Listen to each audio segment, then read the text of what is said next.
After playing 16 consecutive games within the division, tonight the Padres take on the NL East Division leading Mets. Led by new skipper Mickey Callaway, the Metropolitans not only have pitching that can bring the heat, but also a swagger that can awe you at the plate when you least expect it. After a tough road trip, the Padres look to get back on track against a beast from the East. Mets. Padres. Next.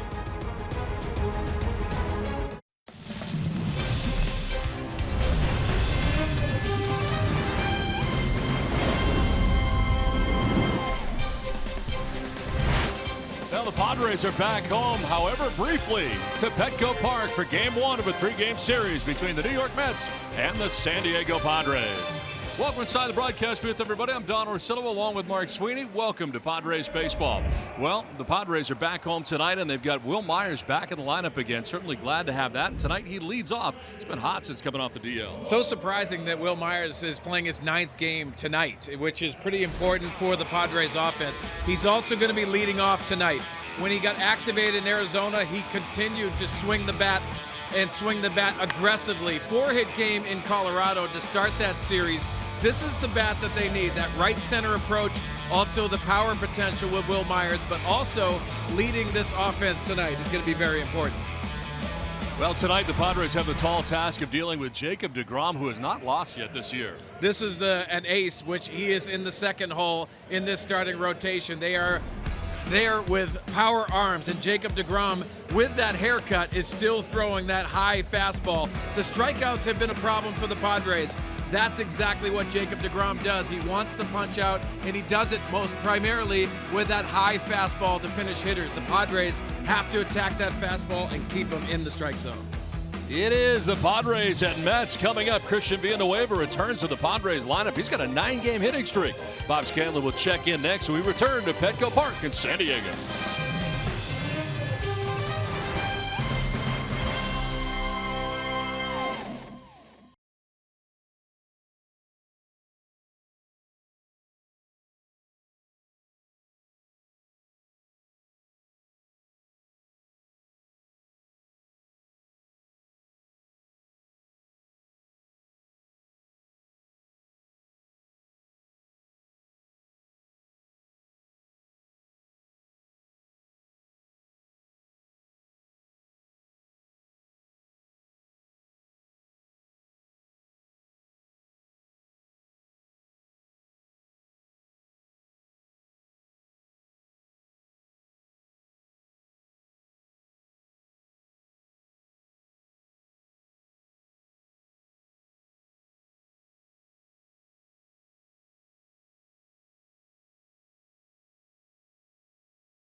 a special moment for Eric Hosmer as he's awarded the American League First Base Gold Glove Award. It's the 4th time that he's received that award, and he'd sure love to do it again here in the National League in a Padres uniform.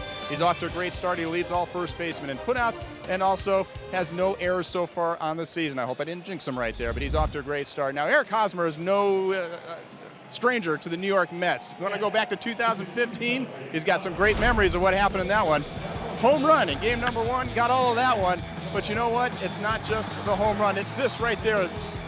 The run that he scored in game number 5 to tie it up, that would ultimately lead to a 5-run 12th inning for the Royals. They'd go on to win the World Series. Here he comes. He's stealing home plate. Great job by Eric Hosmer, the heads-up play, and at that time the Royals said, look, we don't have to tell guys how to do that. We teach our players how to do that. That just comes naturally. Well, hopefully he continues to do it in the Padre uniform. In the meantime, good news also for the Padres, Christian Villanueva back in uniform. He's on a 9-game hitting streak, and the Padres have won the game 6 times when he's gotten an RBI. Hopefully he does it again tonight. He's going to be giving some support to Clayton Richard, who's looking for his 2nd win of the season. He's going up against Jacob deGrom, the flamethrower. Padres, Mets, first pitch coming up next, right here on Fox Sports San Diego.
Season Padres home run score, free Jumbo Jacks, only at Jack in the Box.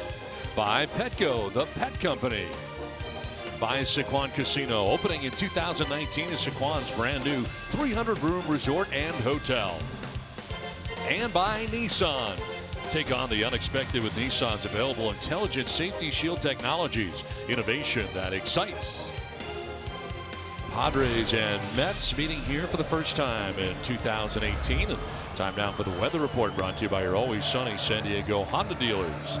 63 degrees, northwest breeze at 9 miles per hour. And the forecast clear for the remainder of the night. Lots of blue sky above here on this beautiful night in San Diego. Don Orsillo, Mark Sweeney, and Bob Scanlon with you to the first of 3 between the Padres and the New York Mets.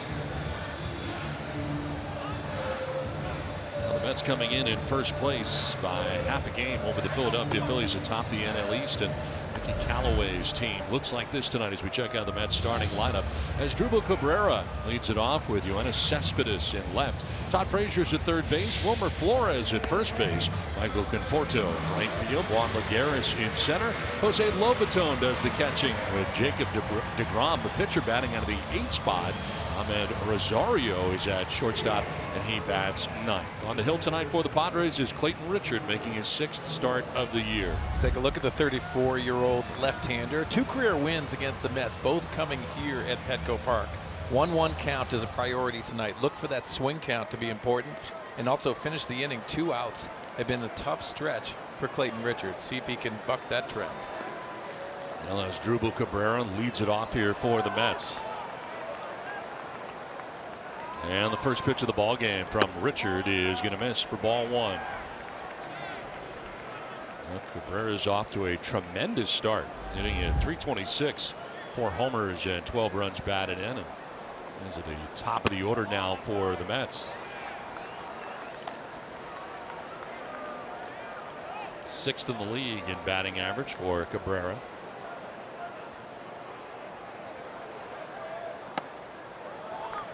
Falling behind here, 3-0.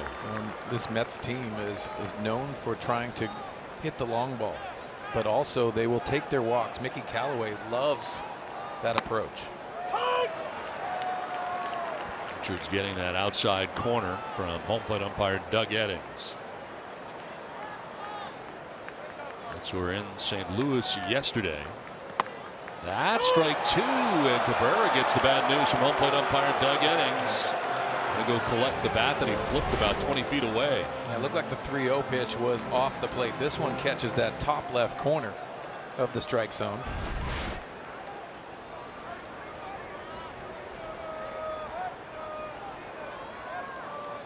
Payoff pitch. And a liner towards left center field. That's going to get down. A gapper to the track of the wall.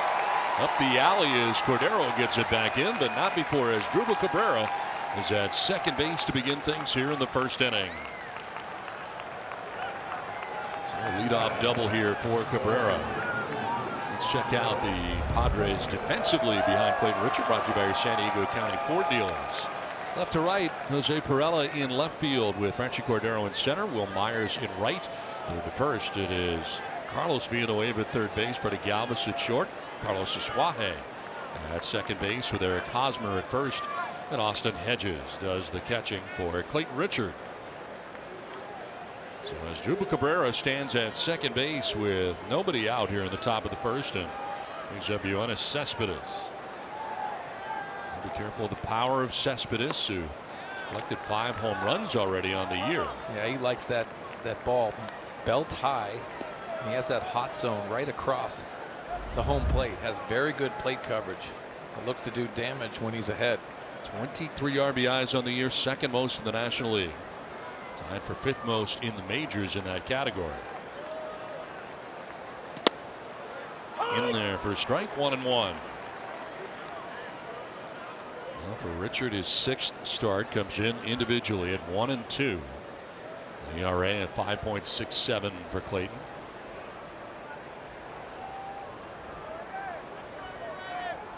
Cheating in from short is Galvis behind the runner at second as Cespedes goes the other way to right. Myers has room and makes the catch. Cabrera tags. Here's the throw from Myers, and it will be late as Cabrera gets to third with now 1 down in the inning.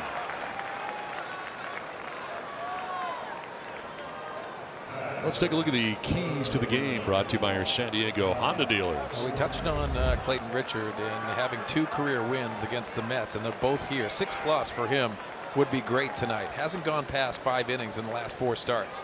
And the Padres are 7-1 when they're scoring first. Andy Green knows how important that is for this ball club. Well, Cabrera at third base, 1 down in the inning, and it brings up Todd Frazier.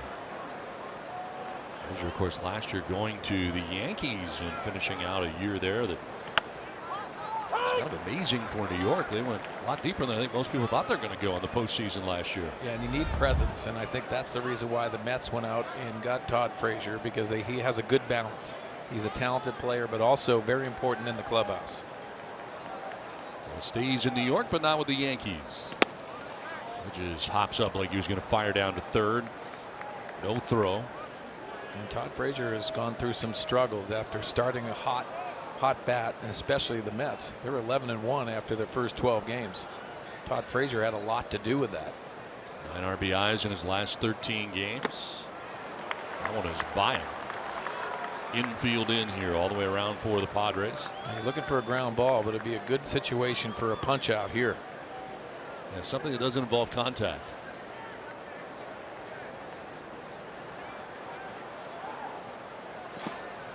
In the dirt and blocked by Hedges. 2-2.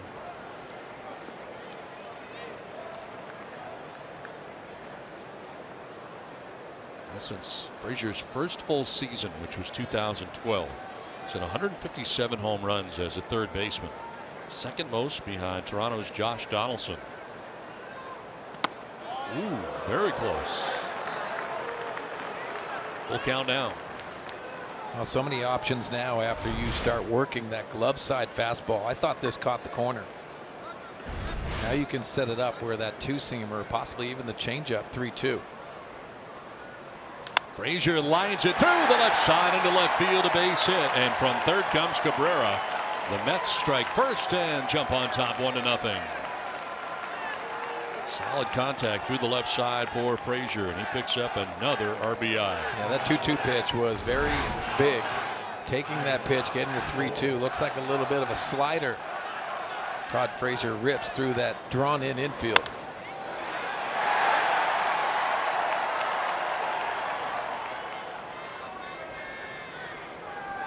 One down. Frazier at first base should be held on over there by Hosmer. Collects the RBI, his 15th of the year. Padres at double play depth for Wilmer Flores. Chops one to third. Villanueva will go to second for one, on to first for two. Double play. Nicely done around the horn. 5-4 to 3.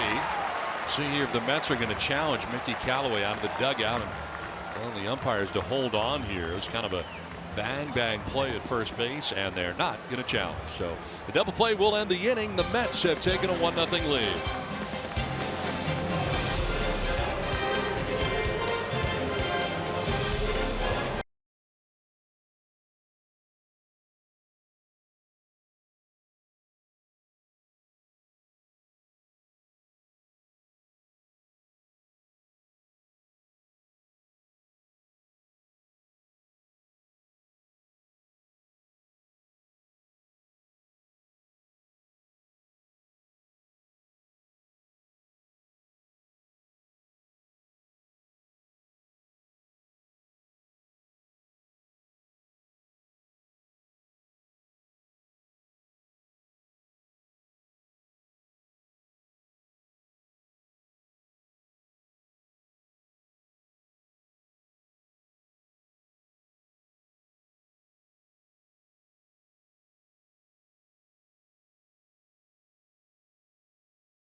Check out the Padres lineup, brought to you by your San Diego County Toyota dealers.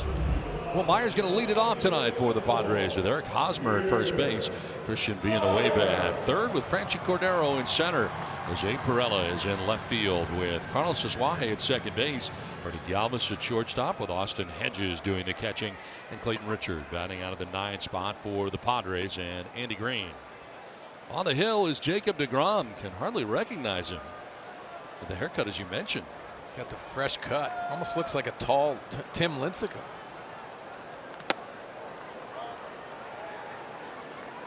Remember Lincecum cut his hair and it was like, what happened? You lost your identity. Who is this guy? Here's the scouting report, and you can see glove side dominant and also velocity along with it. And the dual aces, Noah Syndergaard, Jacob deGrom.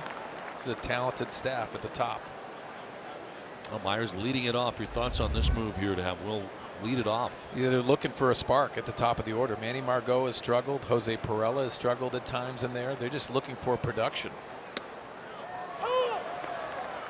Well, I guess you get your best hitters up there early too. Yeah, I think that's important. Obviously, you're trying to get some of that hot hitters, but that's a philosophy with the sabermetricians in baseball, trying to get those guys more at bats. It's like a Myers, Hosmer, Villanueva all up in the first inning. And Myers with a swing and a miss strikes out. One down here in the first inning as we check out the Mets defensively, brought to you by Cadillac. Left to right of the outfield, it is Yoenis Cespedes, Juan Lagares, and Michael Conforto.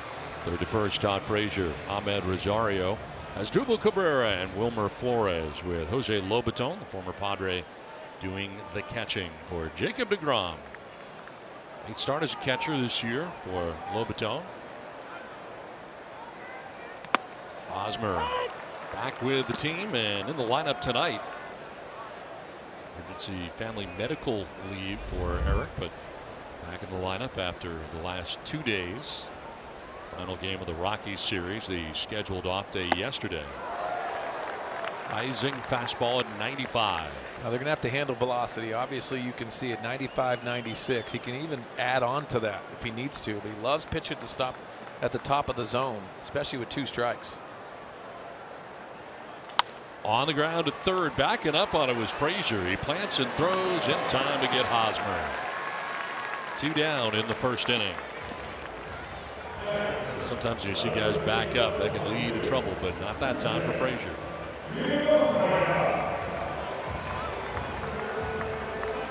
Two down. Yeah, weird to see Wilmer Flores over at first base after being a middle infielder for the bulk of his career. Yeah, the success that he's had against left-handed pitching, they have to try to find a spot for him. Christian Villanueva will take strike 1. Villanueva has been out the last couple of days as well, back in there for the Padres, riding a 9-game hitting streak. .355 average, 7 homers, and 16 runs batted in.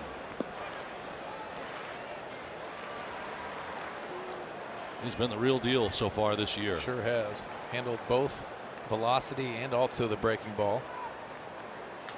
Grounded back to deGrom, who makes a nice play about chest high and throws out Villanueva.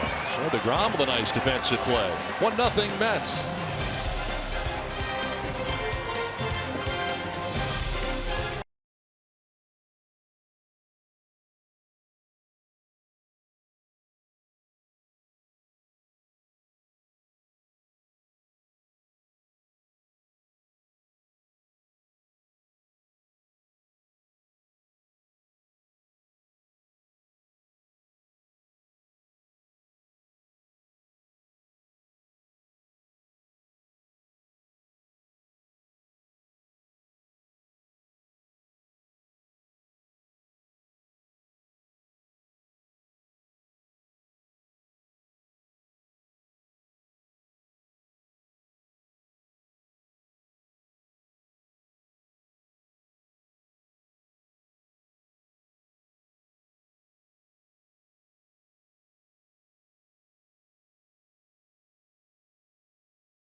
About first pitch strikes, but I thought it was really interesting. Mark Sweeney's point in the keys to the game, the 1-1 pitch is even more important for most pitchers, especially for Clayton Richard. When he throws that 1-1 pitch for a strike, opposing on-base percentage, 178. When he falls behind 2-1, it jumps up to 538. That's a huge difference. It's all about trying to throw 2 of the first 3 pitches for strikes, and at some point I'd love to get Mark Sweeney's view on that from a hitter's perspective, guys. How about right now? Well, you think about it, it's a swing count, and from the hitter's perspective, this one chopped down the first baseline. Hosmer will take it himself. One down as Michael Conforto retired. Yeah, the hitting count is so imperative to try to get into that aggressive style. And a 2-1 pitch, you know you're going to get a quality pitch. 1-2, it's all about them, what they can do. They can throw any pitch at any time. So it really is that swing count if you're thinking about it. So if you're at home, watch what that 1-1 count is. Watch what the pitch is, because it's usually a pitch they can throw that it looks like a fastball or a strike that gets out of the strike zone. Sweens, for so long, it was pounded into our heads that you have to throw strike one, and that was really the only thing that matters and the only thing that determined an at-bat. And it wasn't until I got to the big leagues and my pitching coach with the Brewers, Don Rowe, said, yeah, strike one's important, but if you don't throw 2 of the first 3 for strikes, then you're putting that hitter in the king position. And it really changed my perspective, because a lot of times as pitchers, we feel like we've got to groove it on first pitch strike, but hitters hit over 300 on first pitches. There's a liner by Juan Lagares into right center field, and a 1-out single for Lagares. Yeah, that's kind of interesting. You think about it. I mean, that first strike is so important, certainly for all pitchers, but you got to do something after that. Yeah. And from the hitter's perspective, my answer to what's the most important count is that first pitch. So many times you think about that first pitch being aggressive, especially when you have strikeout issues that we've seen with the Padres. It really is the 1-1 count. It's a swing count. 1 down, 1 on. Jose Lobaton coming up here. And a ground ball, could be 2. Galvis will go to second for 1, on to first for 2. Padres have turned their second double play of the night. 1-0 Mets.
The second inning. Time now for the Community Spotlight, brought to you by Mission Federal Credit Union. Earlier today, Mission Fed donated $5,000 and provided tickets to representatives from the San Diego Bicycle Club.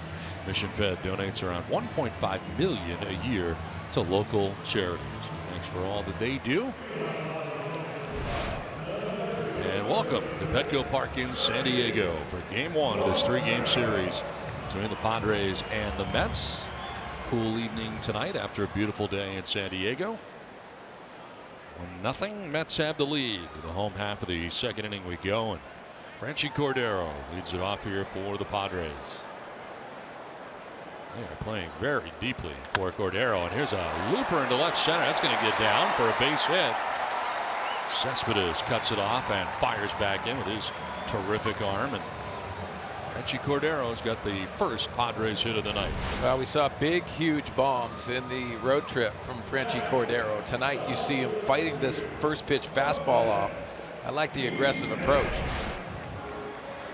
We didn't get a chance to show it to you, but that defense was about as deeply as aligned as I've seen any defense this year. Yeah, he has the power, also the carry. You can see him playing a deeper outfield, even with Jose Perella. Well, Perella hitting at 261, no homers, and 10 runs batted in. Yeah, 2 of those tape measure shots that Cordero had on the last road trip. Didn't matter how you were situated defensively. 489 feet, you're not going to get to it. Yeah, and you saw the one in Arizona, and that was the impressive one. But then against the left-hander, which I thought was more impressive for Cordero in Colorado, into the forest. Yes. Throw to first. Yeah, back is Cordero.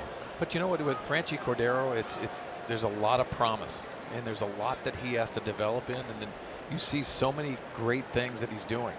But he is a work in progress, and I mean that in a good way. There's so much talent. I know Andy Green beams when he talks about Franchi Cordero, and he should.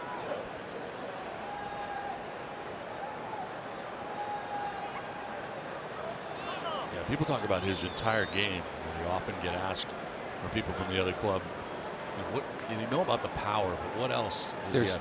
Speed is a big the speed thing. element is the surprising issue, because he is a big man. Yes, You're he around is. him. He has that ability to change the game. Defensively, he's made some mistakes in the outfield. He's still learning. This is a guy that grew up as a shortstop. There he goes. Pitches outside. Throw down is going to be in time. Let's see if the Padres challenge this.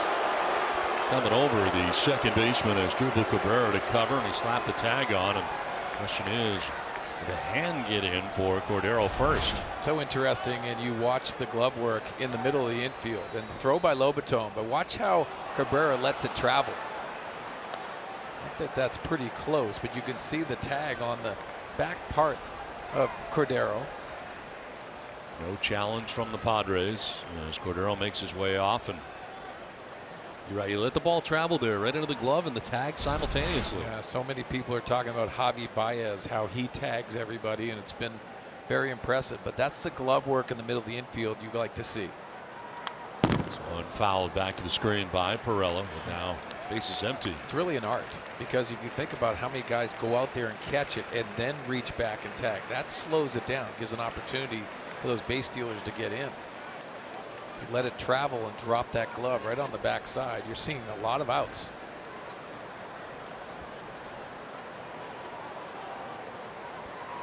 On the ground, back to DeGrom. He has been tested a few times early and been up to the task.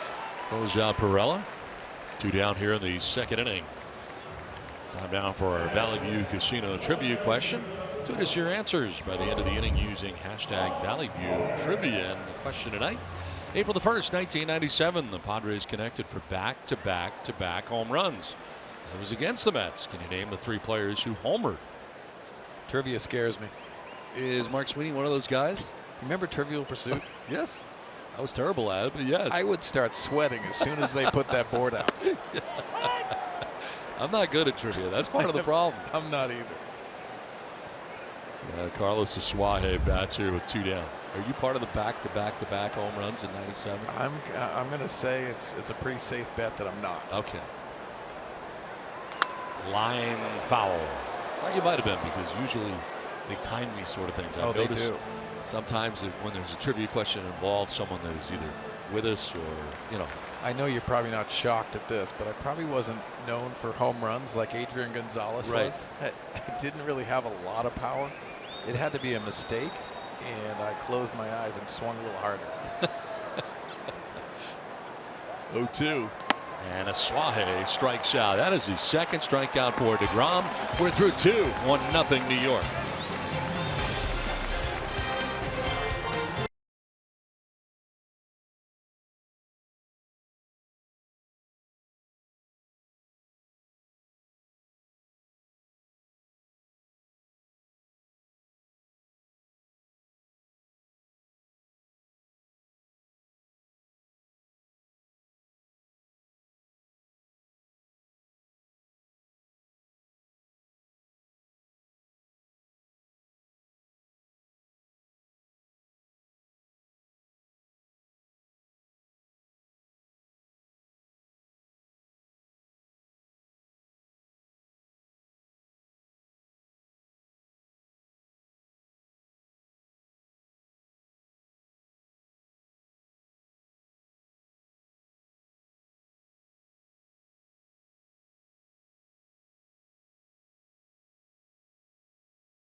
back on the hill, and it's great to have with us in the booth Billy Bean, Vice President, Special Assistant to the Commissioner. Great to see you, Billy. Thanks for coming up. I appreciate being here. Good to see you, Mark again.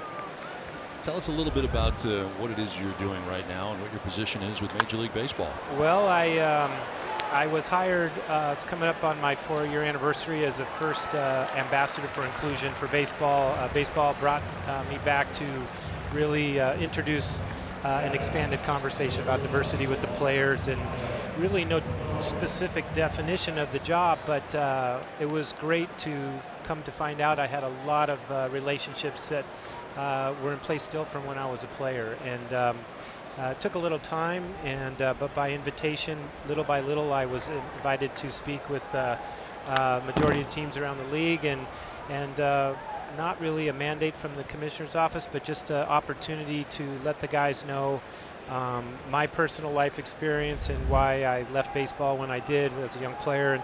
And we've really expanded that into socially responsible conversations, and I give the players a ton of credit, because I can see, just over the course of the last 4 years, a great buy-in and an understanding of just how important what they say and what they do means to their fans. Billy, you spent plenty of time here in San Diego, but also Spirit Day today before the game. How was that, and what was your responsibilities out there? Well, today is a perfect example. Out at the park, the Padres, I think this might be the 11th year of them inviting the LGBT community to San Diego. They have a vibrant, thriving community here. I wish I had reached out to them when I was a player. It would have changed my life, but I was playing secretively, hiding my personal secret. But today, I just came here to support what they're doing. Wayne Portello, Tom Seidler, from the very top, Mr. Fowler, they have shown that they not only support the community, but they really want to empower the good works that the community is doing. So San Diego Pride was here, along with a men's choir, a women's choir, San Diego, and we were out at the park out there before the game, and I mean there was probably 2,500 people out there, everybody sporting caps and Padres gear, and it's just really a wonderful invitation for everyone to feel comfortable and welcome at a ball game here. Well, you talked about what has changed in the last 4 years while you've been there. What would you like to see change even more moving forward? Well, I think every single day that we wake up, we start to see not only how important what the players' platform has become, but just how influential it can be. Just last week, the New York Yankees stepped up collectively to support a little girl who'd been bullied at school, and it really shows the power of what the influence of some of our players have, and it really lines up with the project that I've been working on passionately. We started a program called Shred Hate. It's a bullying prevention program that really extends the conversation not only about diversity, LGBT, but for every kid, every size, shape, gender, color, background, whatever language you speak, whatever community you come from, whatever economic situation you're coming out of. Any parent, both of you can understand, you care about your kids on the way to school, on the way home, if they're sitting at lunch by themselves. And for me, we've had a chance over the last 4 years to really introduce the possibilities with those kind of conversations. So in the next 5 years, right now we're in 3 cities. The Shred Hate program, we're going to be in 3 more next year. We have 2 teams that have asked for the program to come to them. The Padres are interested. So in 5 years, I would love to have a bullying prevention program implemented in all of our MLB cities, in our school systems. It's not in the clubhouse, it's out in the schools, and letting kids know that we care about them and that they can look up to someone here, 81 nights a year in San Diego. How much of it is educating the players as well and talking with them directly within the clubhouse? Well, I think I think Mark would support this. It's not fair to the players to assume that they know everything that an adult knows. We have players that come from the Dominican Republic, from Korea, from Venezuela, from Mexico, from every different part of the United States, and it's a disservice to them unless we introduce as much information as we can. There is a time and place for everything. These guys have a very important job to do. I never asked to speak to players during the regular season. We try to get anything we can done during the off season. I've seen over the last few years that there's better upside in introducing stuff to our minor league players, where the union is concerned. But I think that when we do have a chance, and for me to develop relationships that are strong enough that they trust that we're only trying to help the players. We're not coming in and telling them this is what you should be doing or you're not doing enough. Each and every day, every club around the league makes a tremendous effort to reach out to their community. But for me, it really folds well with our youth initiatives, growing the sport, having solid role models introduce the sport to our kids at a very young age so they can grow up and be a Todd Frazier or an Eric Hosmer or somebody who plays in the big leagues. As you know, we got introduced to the sport to them early. And so if we can explain what our values are that are attached to our sport and how we care, and whether it's you grow up and you want to be on the business side, or you want to be a player, you want to be a coach, you want to be a trainer, that's up to you.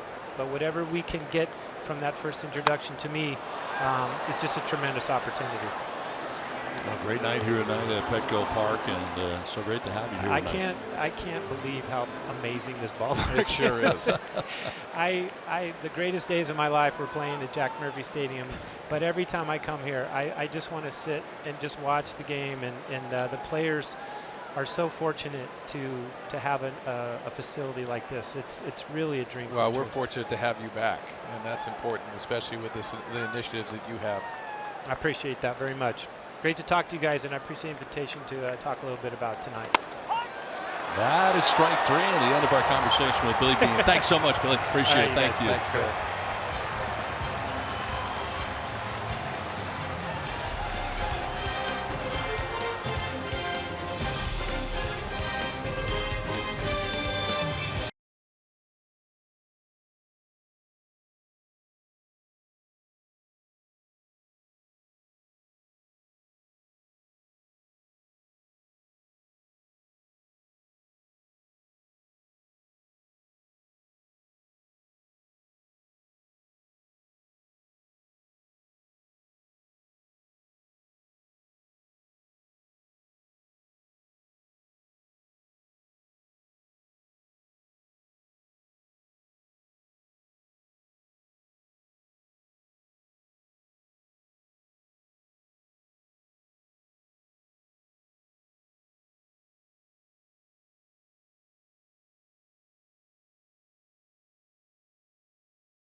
For the Kia drive to success, and Jacob deGrom on the mound tonight for the New York Mets.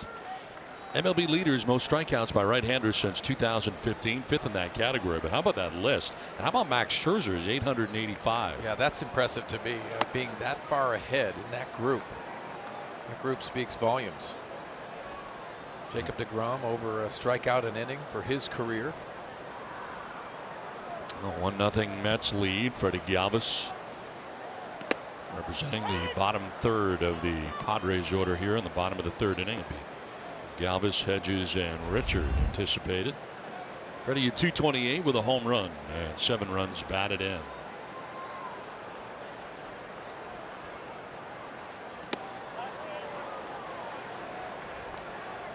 When you think about these two guys, they've locked horns a little bit. Freddie Galvis, former Philly, going against Jacob deGrom. So there's history here.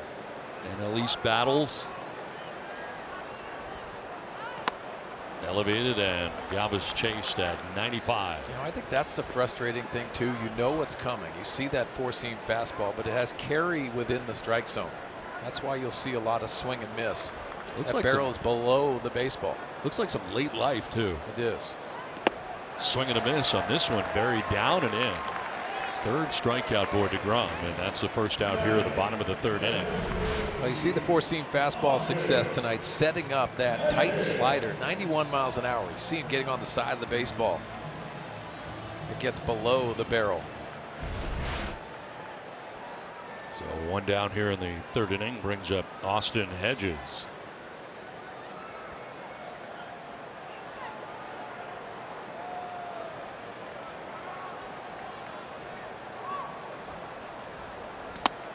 Well, Eric Hosmer activated. Corey Spangenberg sent to El Paso. And are you surprised by that move at all today? Yeah, just a little bit because of what Corey Spangenberg has done and giving a lot of efforts. You know, you were wondering what direction they were going to go. So obviously Hosmer has to be activated. I think it's a time where Corey has to go down there, get some at bats. Like Andy Green talked about, he's going to be a big part of it moving forward. It's just hard to take mentally when you know you belong at the big league level.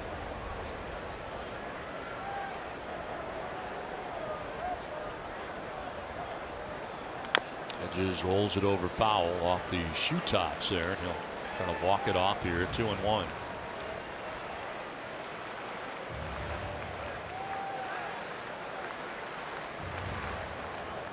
To keep relievers in this situation too, which is another aspect to keep the bullpen intact. Yeah, and I think that's important. We touched on in the pregame show about how the Mets have been used with their bullpen. I think that's the day and age where they're using a lot of innings out of the bullpen.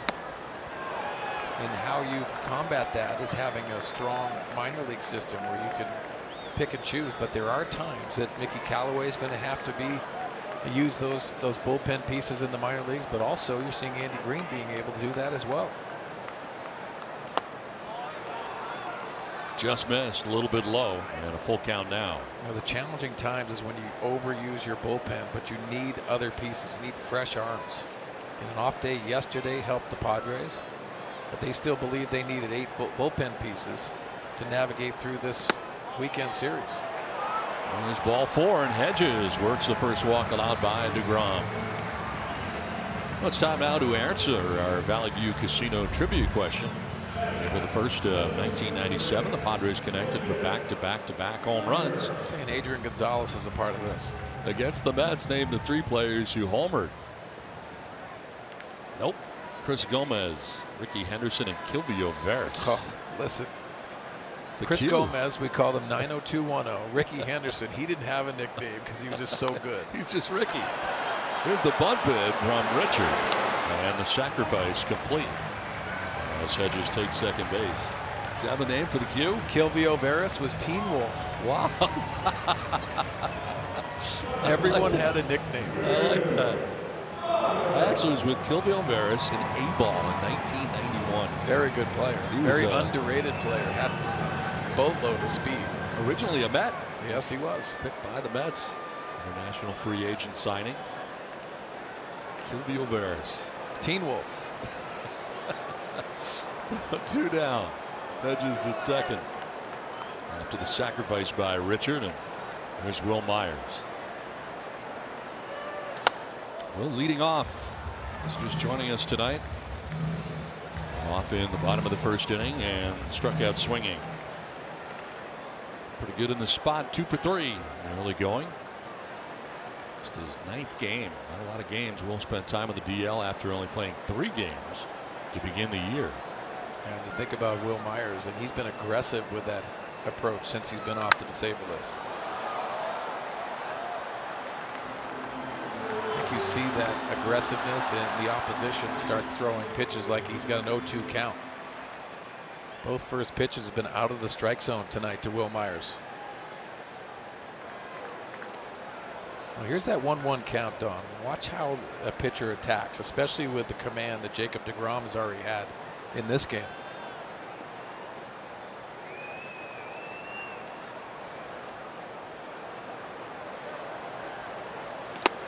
By him at 95.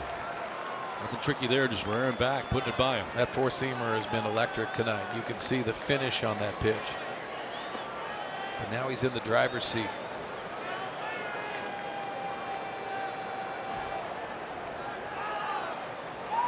Potential tying run out there at second base, and Austin Hedges with 2 down. Myers pops it up foul, back and out of play.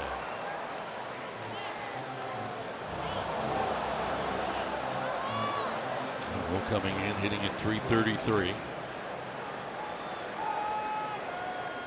You're right, he has been very aggressive since coming off the DL. And I like that, because as long as you're aggressive with your strength, and most of those have been that fastball tight slider variety that he's been lining in the middle of the field.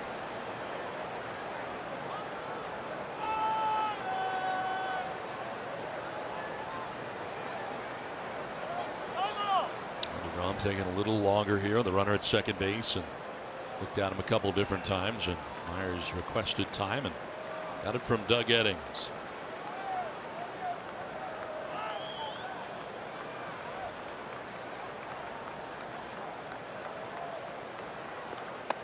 Oh, straightens him up.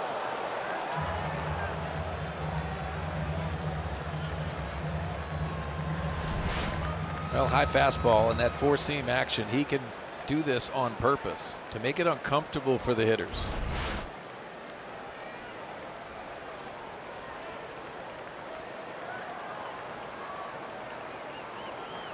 See if he goes to the slider. Myers grounds it foul outside of third base. Looked like a changeup, and his changeup, you can see 88 miles an hour. Still pretty hard. It is hard. It's almost like a BP fastball, turning it over.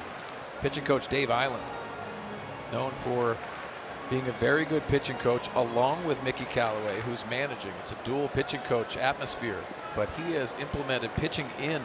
We've seen that tonight already.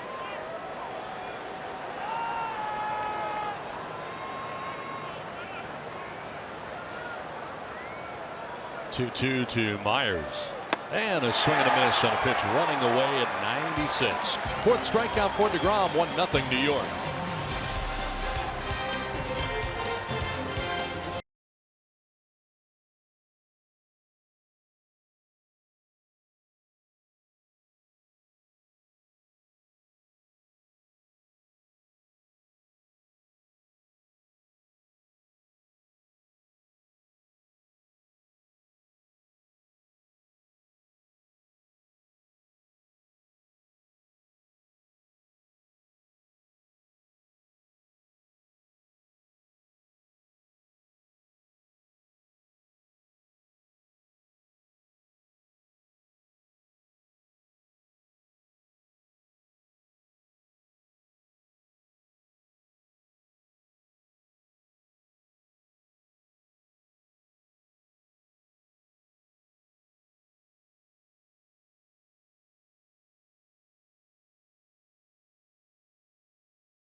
That.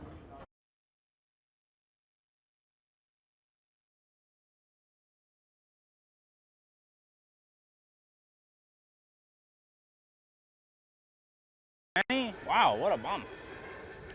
Hey, what's up, pal? How's it going, bud? Appreciate it. Nice BP. Hey, thank you. I appreciate that. Here you go, buddy.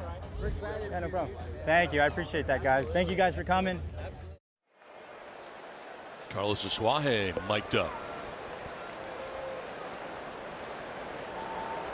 Batting practice here from Petco Park, and fun to watch Carlos move around. Always fun to watch Tony Gwynn Jr. Hey fellas, how you guys doing? Joins us here. Listen, I saw this on the pregame show. That is a sweet jacket. I know we have to come on air to take a look at this. Thank you. This one is popped up. Down from third comes Villanueva.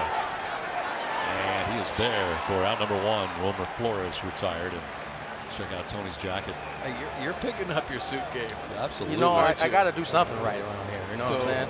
So your wife has a lot to do with it. Right. 100%. You got to Thank you, Elise. How to do that knot. I love your knots. The fat knot? Yes, I like the fat knot. You know, I'm going to have to pull you aside and show you one of these days. It's not good. It's all tight. You know, I got this big neck, and I need more coverage for my knot. Yeah. You know? Yeah. I need help. I got you. I got you. One down here in the 4th inning. What are your thoughts on Jacob deGrom so far here tonight for the Mets? I mean, pretty much as advertised, right? Velocity seems to have gone up since the last couple of years. Yeah. You know, he's up to 95, 96 today. That slider cutters at 91. I mean, when he's locating the way he is, he's using all 4 quadrants. It's tough. It's a tough day for the hitters. We're shifting on Conforto here. Grounds it foul outside of first. That's been a nice story so far this year. Yeah, I think as it pertains to the Mets and what they've done so far with their rotation, you know, I think it's been a surprise, but not really. You know, when when that pitching staff is healthy, they have one of the best pitching staffs in baseball.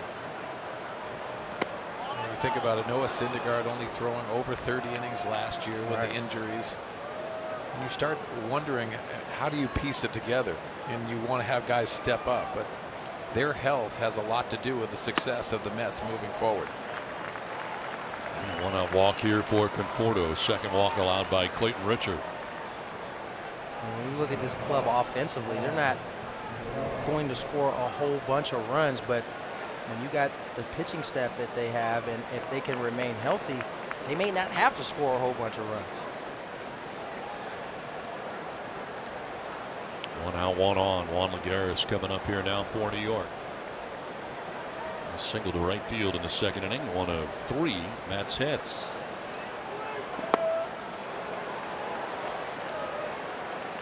With that walk by Conforto, that's 19 straight games. Very impressive when you can stay within the strike zone. This is a young man that has a really nice swing. He's changing his game, but also has the on-base percentage to go along with his work as a hitter. Now, last year they used him at the top of the lineup because they really didn't have a guy who could get on base as much. And you know, for a young guy who doesn't have a whole lot of major league experience, I think that's an impressive trait to have, being able to control the strike zone the way he does. Sure is. And back to the bag at first is Conforto. And Richard working here into the 4th inning. 46 pitches deep into his outing. Now 2 double plays on the docket already by Clayton Richard. Let's see if he can induce another one. They were huge. 1st inning and 2nd inning for Richard. And a possibility. Galvis will charge in, glove to glove for 1, and that's all they'll get. Not hit hard enough. They do get the lead runner in Conforto. 2 down.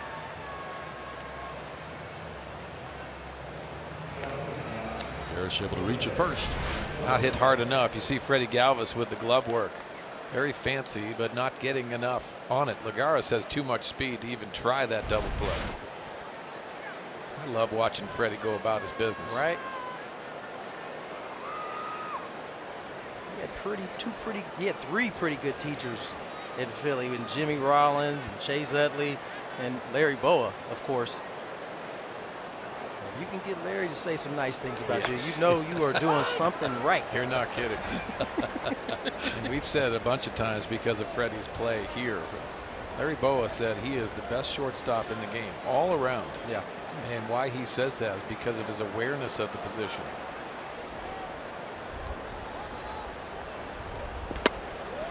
It's already on that cut. Lobatone down 0-2. I think that's high praise coming from a guy that really had to outwork everybody. Yeah. That was Larry Boa. Understood how important that position was, and you're seeing the difference now. The ground balls there, setting up both double plays tonight. 50th pitch for Richard is sent down the right field line, and a foul ball. Myers gave chase.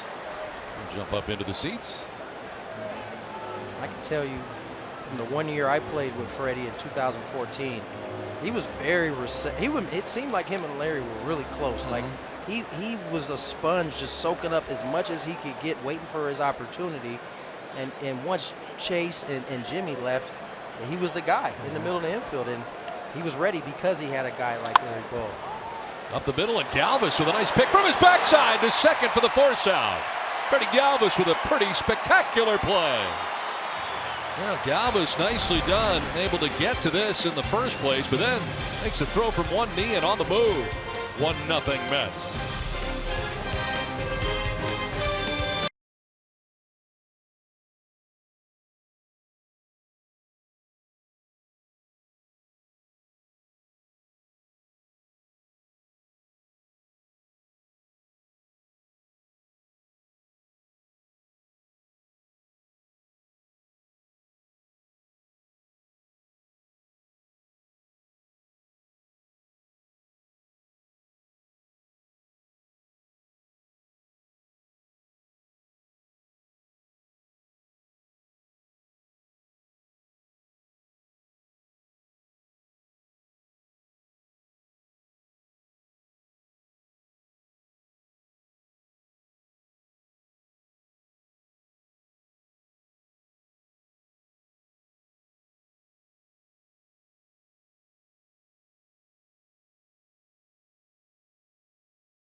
You know, anytime you're getting awards in this league, it's hard enough to be here and stay here. So to be recognized for something, especially for defense, something I really pride myself in, means a lot. And it'd be cool to get it in front of the fans here in San Diego.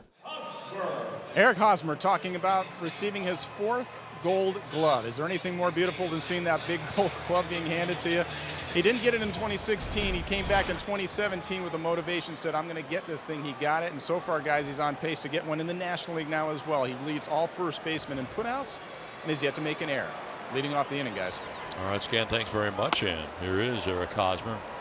Yeah, that is as good as it gets trophy-wise. I agree. Incredible. It's so beautiful. Didn't have any chance of getting one of those. I was lucky to have a glove, let alone a gold glove.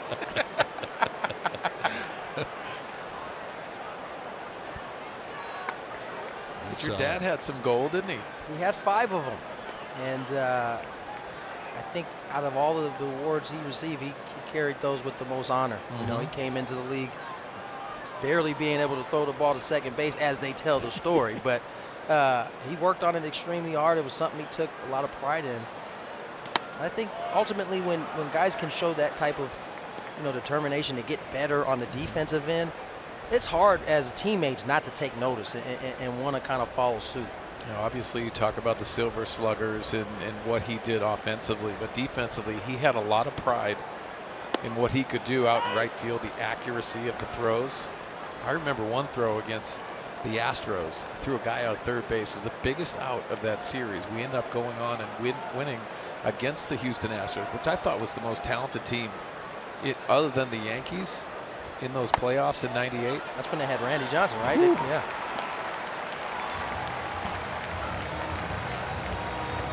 That's interesting. He knew the hitting was going to be there, but for him to work so hard on the defense to become a Gold Glover, that had to be great. He was a stickler for it. Mark was just talking about accuracy.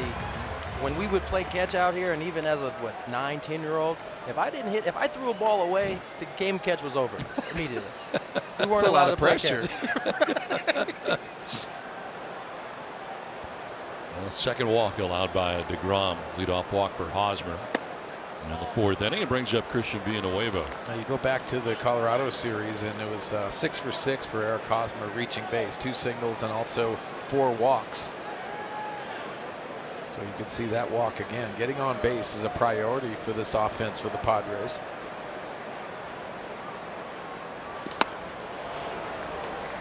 Villanueva grounded out his first time up on a ball hit sharply. Back to DeGrom, who fills his position very well. He's had a couple of good plays defensively in this game. Villanueva riding a 9-game hitting streak coming in.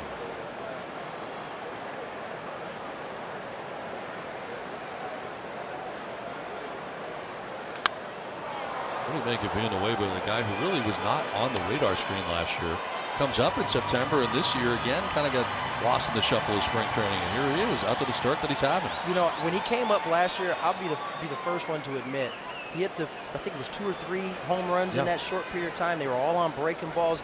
So part of me wanted to know how he was going to be able to handle the fastball. And in spring training into this beginning part of the season, he's shown that he can handle any pitch that's in his comfort zone. And he does a good job, honestly, of one of the better Padres of staying in the strike zone. Yeah, and I agree with you. And you saw it in spring training. You're wondering, hey, is this a spring training at bats that he's hitting home runs?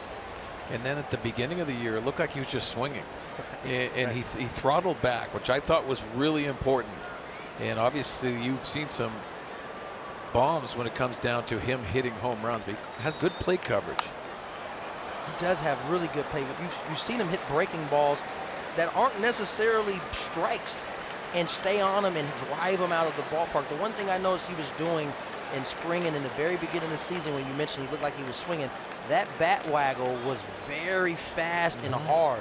And now when you watch him, it might start off hard, but as the pitcher is getting ready to release, he starts to slow it down. And I think that's been allowed him to be a lot more efficient. And you know what, guys? Anxiety brings that in. You wonder, well, why is he wagging the bat so high? It's mannerisms that you don't realize that the game starts speeding up for you, and you have to have the ability to slow it down. How you do that is really experience, and that's sometimes hard to ask a young player to do.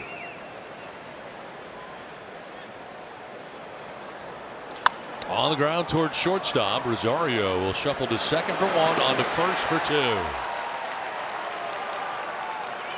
So 6-4-3 on the Twin killing. First double play turned by the Mets. And there are 2 outs here in the 4th inning. Christian actually missing the last 3 games prior to this. That anxiety is probably a little bit higher than it was when he was in a groove before he kind of injured that hamstring. So 2 down here in the 4th inning. And it brings up Franchy Cordero. Single to left. First time up and takes strike 1. He's got the only Padres hit tonight so far as he bats here in the 4th inning. That was off a first pitch fastball, and you see the 2-seamer by DeGrom making a change of how he's going to attack Cordero.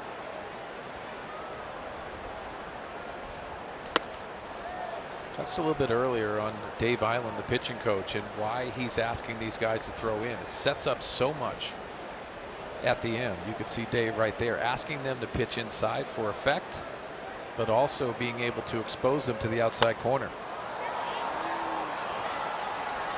I think that's what people have to understand is you're throwing inside, just as you said, for effect. You're throwing inside really to set up the pitch away so that you can have more space out there.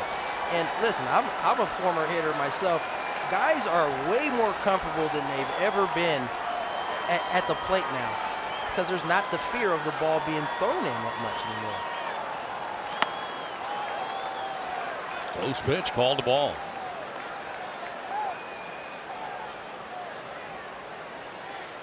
2-2 here to Cordero. Bases empty, 2 down here in the 4th inning.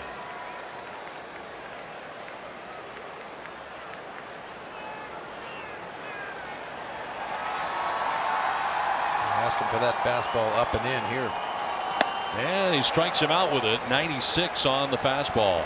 5 strikeouts for DeGrom. 1-0 Mets at the end of 4.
Ball brought to you by Hyundai. Get a great deal, more than a great deal, on all new Hyundai vehicles. See your Hyundai dealer today.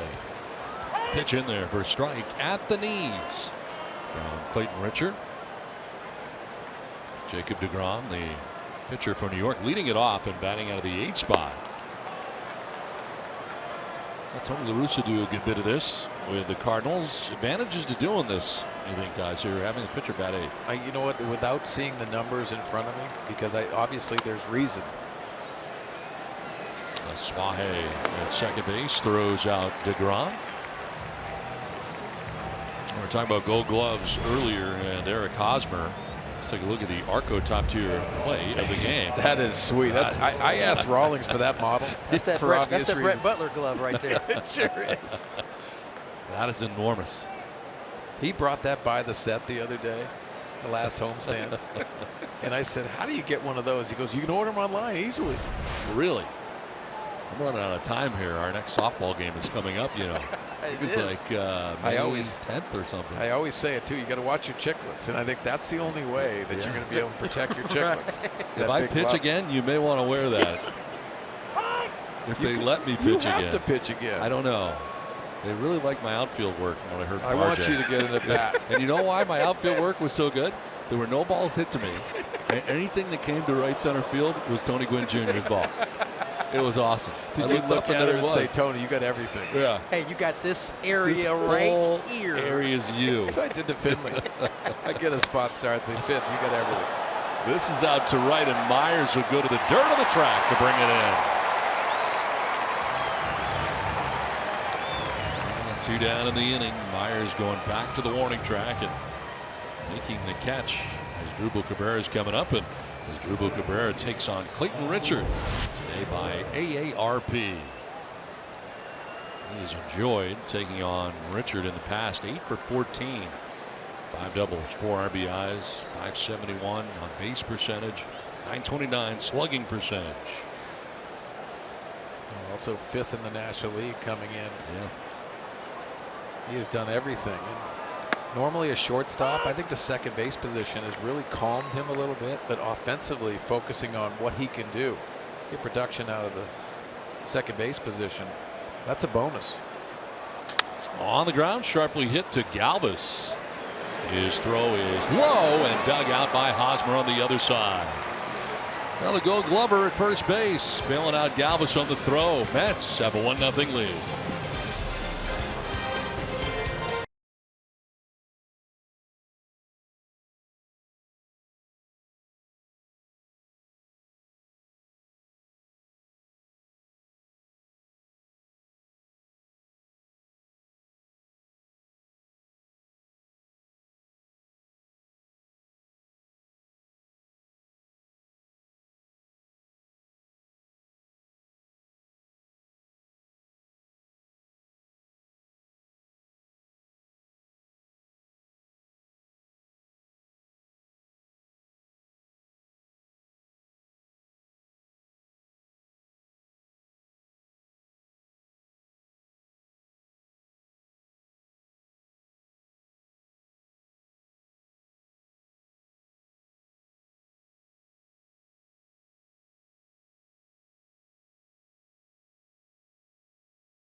Fifth inning, Jacob deGrom, 54 pitches deep into his outing.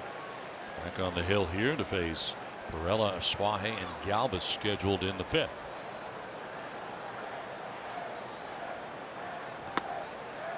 Five strikeouts. So far for DeGrom as he works here into the 5th. Perella grounded back to the mound in the 2nd inning. 0 for 1.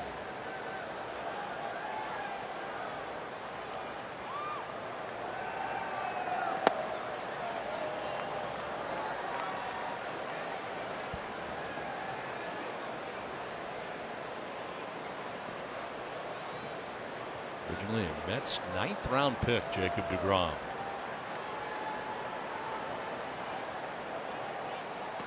Picks up the outside corner. Yeah, out of Stetson University, the Hatters, Stetson Hatters. It's pretty good right there.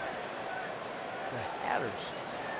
Most wins he's had in a year. Last year, 15 and 10, 31 starts a year ago. The nifty 3.53 earned run average.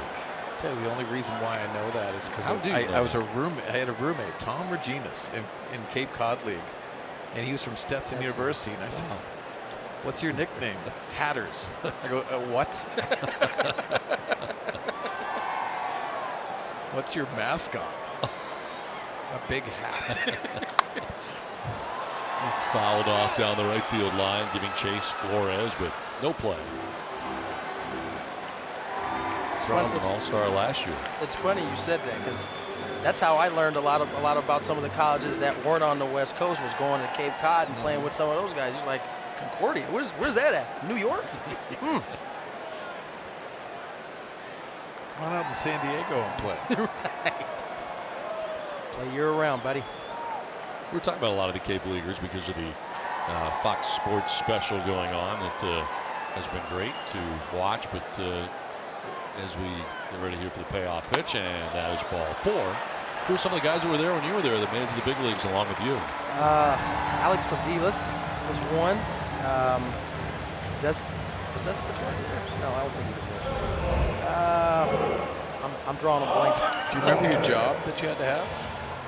You have a job? I didn't have a job. Are you kidding me? I didn't have a job. I thought everyone had to have a job. That's what they told you. I think that's what they told you, Swing Dog. Sorry about being a worker. Wow. So no job for Tony. No job. What did you do again? I think my parents actually called Yes, the they league set and that said, up. They set that Why up. don't you get him a job? In the air, shallow center. The shortstop Rosario ducks back on the short lawn in center and handles the first out. We're in the 5th inning. It's time now for the San Diego fan of the game. Guys enjoying themselves tonight on a Friday night here at Petco Park in San Diego. First of 3 with the Mets. Out there in the park. Some great vibes out there. Great place to watch a ball game. Man, this is, in my opinion, the best venue to watch a baseball game, hands down. 1 on, 1 out, and Freddie Galvis coming up. And the sight lines here, wherever you are spectacular. Yeah.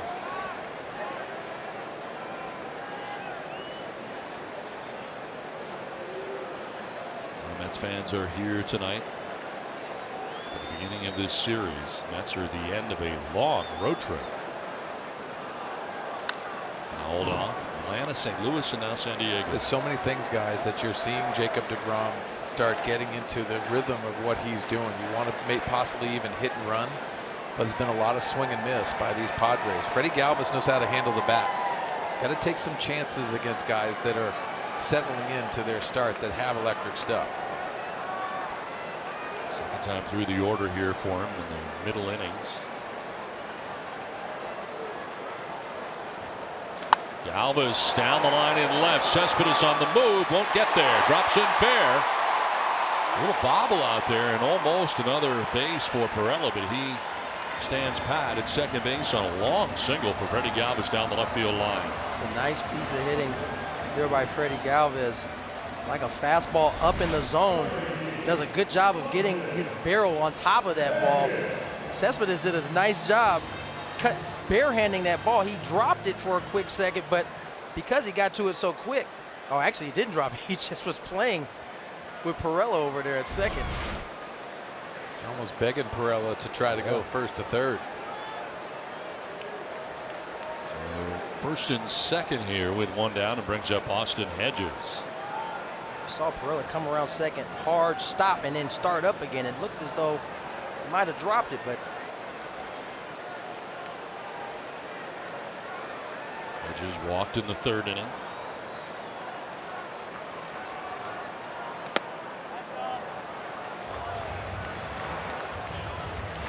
We've seen some adjustments that Austin Hedges has made, even with his setup. That front foot, that left foot is opened a little bit. As you see the MLB team leaders, runners in scoring position, they need a big hit here. That's in there for a strike. 1-1. Just picked up the corner. Well, I touch on the adjustments with the setup. He wants to be able to see those pitches a little bit more. He's got out of the strike zone a little bit. Walked in his first plate appearance, but also seeing him work a 1-1 count here. See that left foot just stagger just a little bit towards that third base side.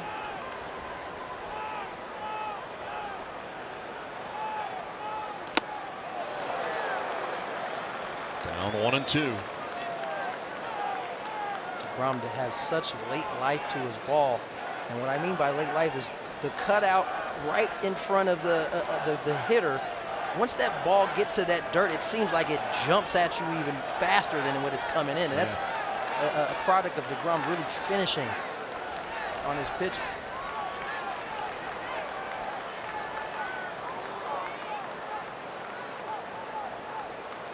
Went around and strikes out. 6th strikeout for DeGrom. That's a big one. 2 down. You know, guys, so many times you hear spin rate and being able to spin a baseball. This is what Jacob DeGrom does. Gets behind that fastball and has that finish that Tony just talked about. Getting above that barrel, but also having the confidence to rear back and throw that fastball. That pitch was 93, 94, which in today's game isn't really hard anymore, but that late life makes it seem like 96, 97. And if you're not on time and you're not mechanically sound or have a good approach to what you want to do, it's going to be trouble. Clayton Richard with a swing and a miss at a 95-mile-an-hour fastball that was up. Richard able to drop down a sacrifice bunt in his first plate appearance. And Hedges to second, but Hedges would be left at second base. Now he bats with Perella at second, Galvis at first.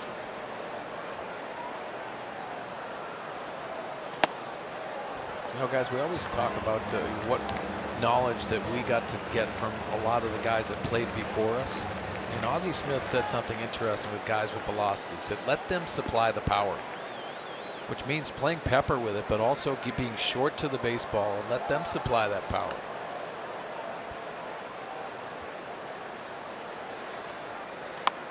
Elevated again. 1-2. So many times we've been in those situations and you overswing because of velocity. You almost tighten up a little bit. See Clayton Richard just trying to get that barrel to the baseball. And one of the things my dad used to tell me is the harder he's throwing, the slower you need to be as a hitter. Richard swings and misses, gets away from the catcher briefly, and they'll fire down to first base for the out. 7 strikeouts for DeGrom, 1-0 New York.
Baseball, brought to you by Petco, the pet company.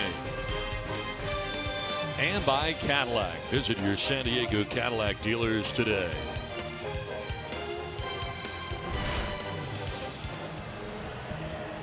One nothing Mets. For the Padres, we get ready for the top of the 6th inning. Time now for the tools of the trade. Brought to you by Ram Trucks. And focuses on Yoenis Cespedes. Has 5 home runs on the year. Check this one out in St. Louis. This was an absolute laser shot. Oh. Looks like he's going to go to Big Mac land. Yes, over Big Mac land, maybe. Wow. 5 home runs, but they're big. Also 23 RBIs to go along with those home runs. Cespedes to lead it off here in the 6th inning for New York.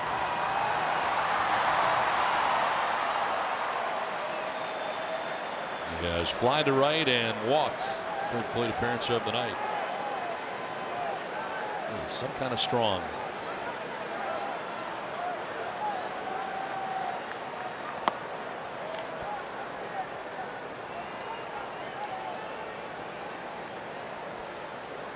Cespedes, Frazier, and Flores as they stack it up on the left side in a shift here on Cespedes.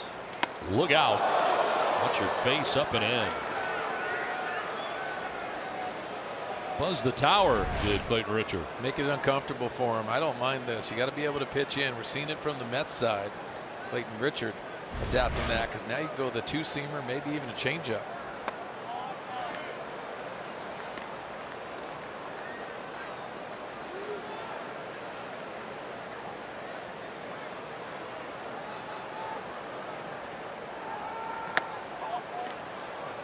Walks Cespedes to lead off the 6th inning. 3rd walk allowed by Clayton Richard in his outing. So lead runner on here for New York in the 6th.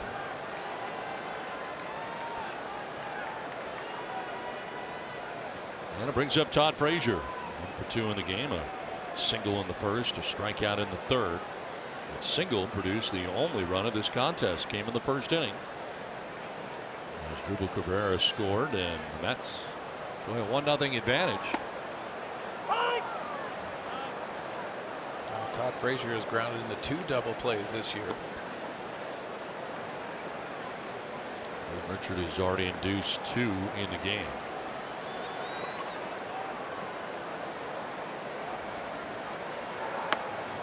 Frazier originally from Toms River, New Jersey.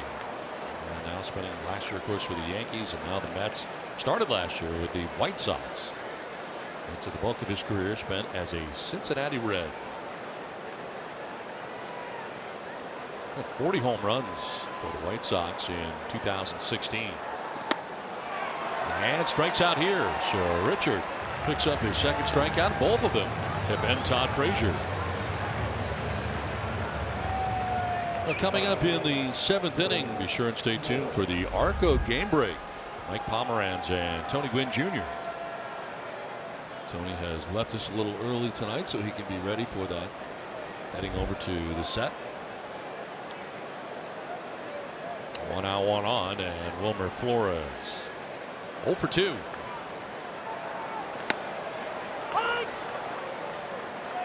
Flores grounded into a 5-4-3 double play in the 1st.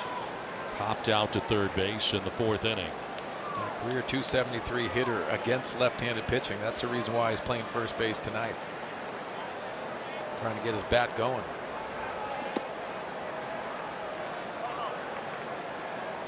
Also has 25 career home runs against left-handed pitching. Next pitch will be the 70th of the night for Clayton Richard. This is his longest outing since going 7 innings on opening day.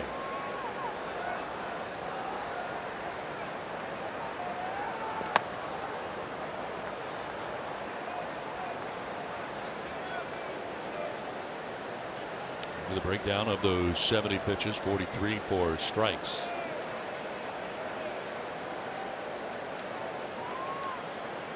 On is Cespedes, good sized lead at first base. And that'll drop in there for a strike. 2-2. Good pitch right at the bottom of the zone.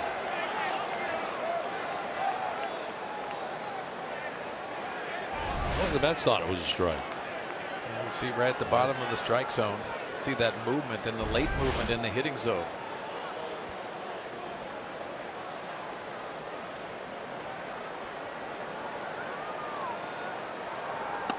That is strike 3. From the bottom of the zone to the top of the zone. Flores strikes out, and back-to-back strikeouts for Clayton Richard. 2 down. Well, the fastball down in the strike zone and then pitching the two-seamer. Starts off the plate and gets into that corner. Beautiful pitching by Clayton Richard.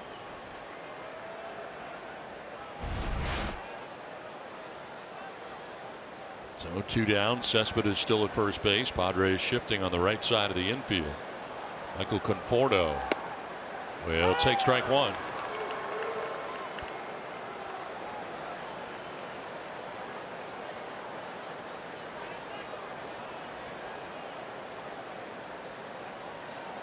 There's the shift with Villanueva, third baseman, coming to the right side of the infield.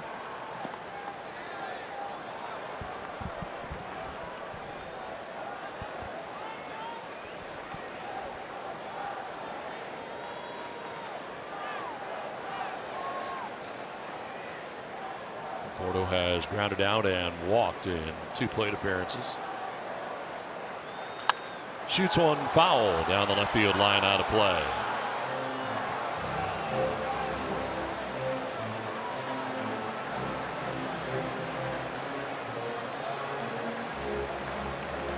It's been held to 4 hits in this game.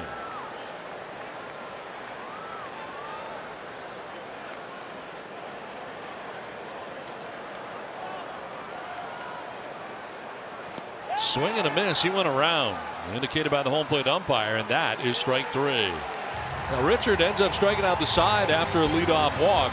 Mets have a 1-0 lead.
We head here to the bottom of the 6th inning.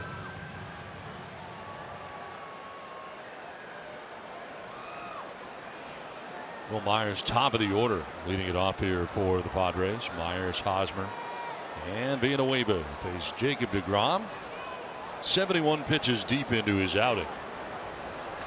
Myers jumping on that first pitch and fouling it off to the right, out of play. Will has struck out twice in the game tonight. Sorry, Don. Last time, and because he struck out the last time, he's forcing the issue deGrom is with the fastballs inside to Myers.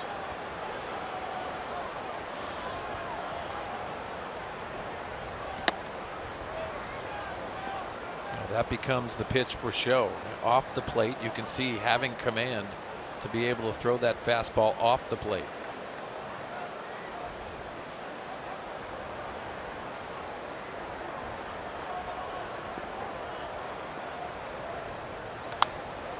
Pops it up, foul ground.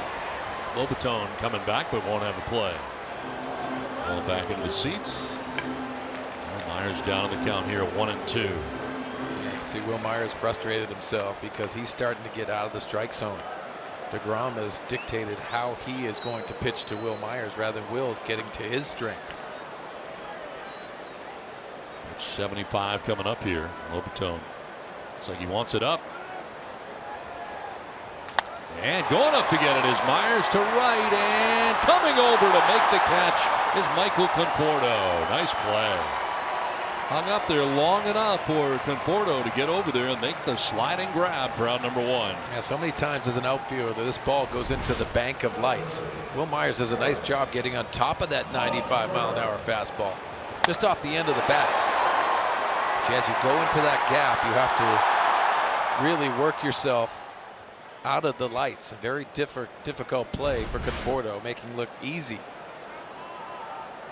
One down for Eric Hosmer. That one brushes him back a tad at 94 miles an hour. Hosmer ground out in the first inning, walked in the fourth inning.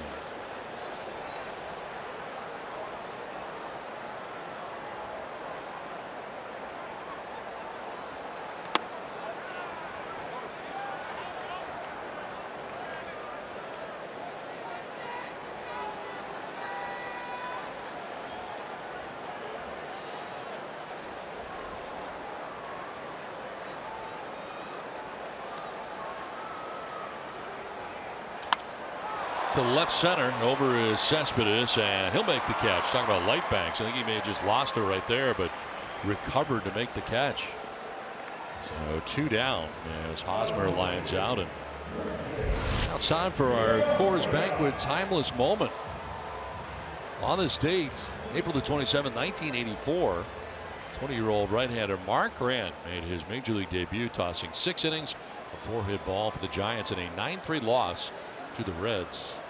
I think that's the reason why he's taking off tonight, this weekend. He is celebrating that banquet moment. Yeah. This one is a fair ball inside the bag. Bounces off the box seats and to Cespedes, and he'll get it back in quickly. A long single for Christian Villanueva with 2 down here in the inning.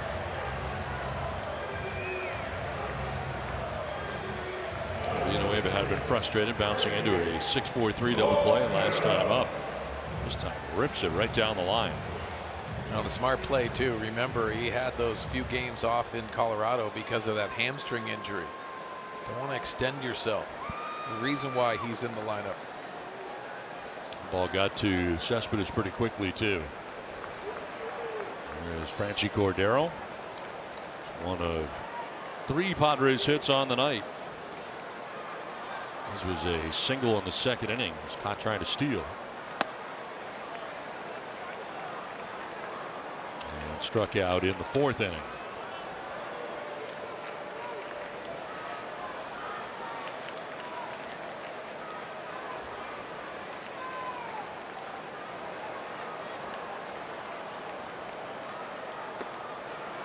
Bounces in, no advance for Villanueva. Well, that's a good take, and I'll tell you why. Up and in fastball speeds you up a little bit, and then he gets the changeup in the dirt. Now he's got a hitter's count that he's looking for that window. Just that little box. Put it in the box where you have your strength.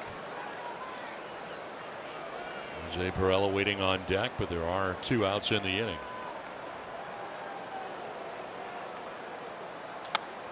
Popped up, back at third, foul ground. Todd Frazier headed over, and he'll make the catch. Nice running catch by Todd Frazier, foul ground. 1-0 Mets.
Ohtani turning around a 97-mile-an-hour fastball and taking it out of the yard. Solo home run for Ohtani. 4th home run of his major league career. Great story about baseball, and I'm telling you, watching him pitch, how he handles the 100-mile-an-hour fastball heat, and taking Severino out on the 97-mile-an-hour fastball. Also a home run against Corey Kluber. Turned that around in a hurry. He's for real. Juan Lagares will take a strike. And it evens at 1-1. Lagares, Lobaton, and DeGrom scheduled to bat in the inning. Richard pitching here into the 7th inning. Incidentally, that Angels-Yankees game there in the top of the 6th inning, and the Yankees have tied that up. So 1-1 from Angels Stadium. Grounder softly hit towards Suaje, and he's got to hurry. Glove to glove, going to be late. Didn't feel like he had time to make the transfer to the bare hand, but may have been better suited to do so. Didn't get a lot on the glove to glove there, and Lagares beats it out with a good speed. Well, he does just that. And a great pitch by Clayton Richard. He tries to make the play, but see Carlos Suaje trying to make that glove play, just not getting enough on it. Lagares hustling down the line. So the infield hit here for Lagares, his 2nd hit of the night, and it brings up Lobaton.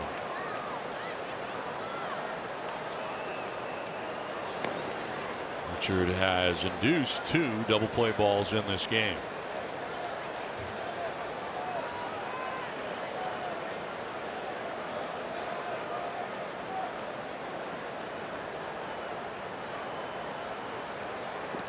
He went after it.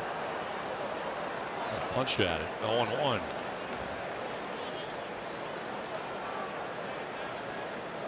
Clayton Richard struck out the side after a leadoff walk.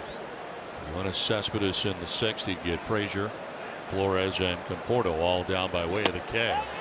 And he went again, going to the home plate umpire. And Lobaton's like, why don't you check? And he better be careful. He's also heard it from the dugout. Rossler, the hitting coach, and Sarcina there as well, the bench coach. As Doug Eddings yelling into the Mets dugout. Yeah, that is his call. Home plate umpire can see the barrel of the bat right in front of him.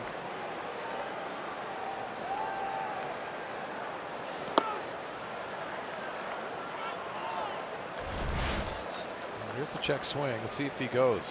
I thought he did. Yeah, he did. Yep.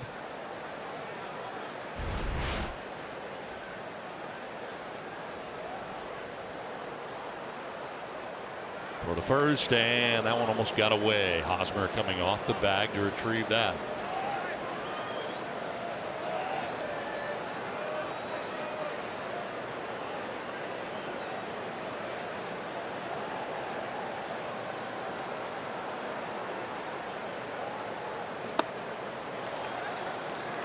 It's up now at 2-2.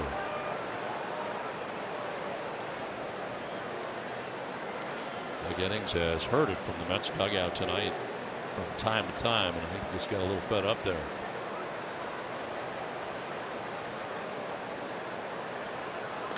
On the ground up the middle, and that'll get into right center field. Heading first to third is Lagares. Padres defensively were almost in a shift, where the Suaje to the second base side, just barely of second base, and if he's in his normal spot, that's a double play ball. The Padres were in a bit of a shift there, and it's first and third instead. Look where the Suaje is, right around second. Yeah, it might have been shielded by the umpire as well. You can see Carlos Suaje not seeing that pitch. That was a shift, a modified shift by the Padres. Did not work that time. So instead of the double play ball, first and third, nobody out. And Jacob DeGrom, the pitcher, ready to hit for the 3rd time tonight. Line to left, grounded out to second. Not a bad time to lay down a bunt, try to get Lobaton into second base.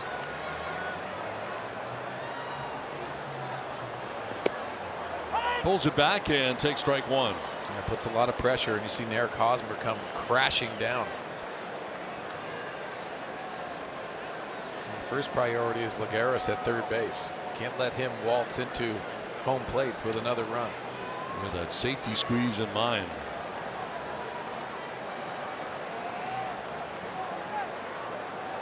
And he gets it down. Runner will stay at third. Throw will go to first, and the runner moves up to second. Covering at first was Aswahe, so that goes 5-4 on a sacrifice against Lobaton in the scoring position. And it's him crashing from the corners.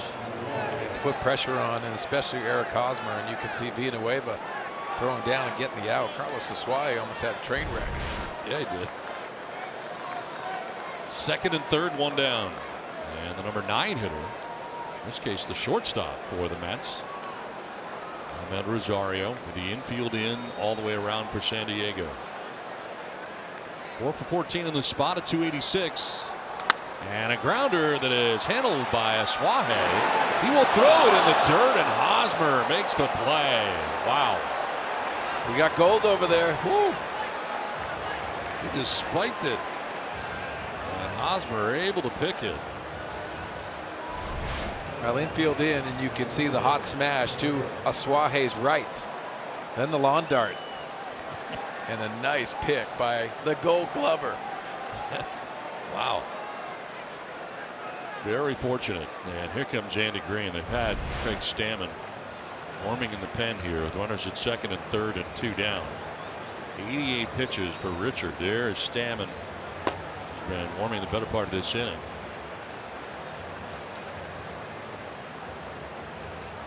And that'll be the night for Clayton Richard. So pitching change from Petco Park in San Diego, where the Mets have a 1-0 lead.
Jerome's Furniture, where Jerry's price is the lowest price every day. And by Evans Tire and Service Centers, home of the buy two, get two. Now, a tight one tonight from Petco Park. Well pitched ball game by Clayton Richard, who departs after 6 2/3. Responsible for the runners at second and third. Giving up just the 1 run. That was way back in the first inning. Walks 3, strikes out 4. And Craig Stammen comes in here in a jam and inherits 2 base runners. And Lagares at third, Lobaton at second. High leverage situations, and Craig Stammen has been that guy since the last All-Star break. He has been dominating. And also against right-handed hitters, a 111 clip on the year. 11th game. In the air to right field. Myers going back, looking up, and that ball is gone. The first pitch thrown by Craig Stammen is taken out of the yard for the 5th home run of the year for Asdrubal Cabrera, who puts the Mets on top 4-0 with 1 swing of the bat.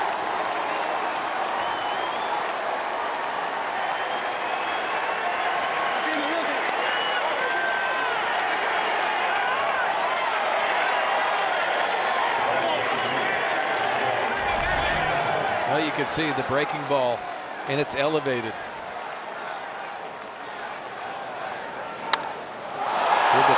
Cabrera has been the best Mets hitter on the season, coming in 5th in the National League, and he capitalized on a mistake up.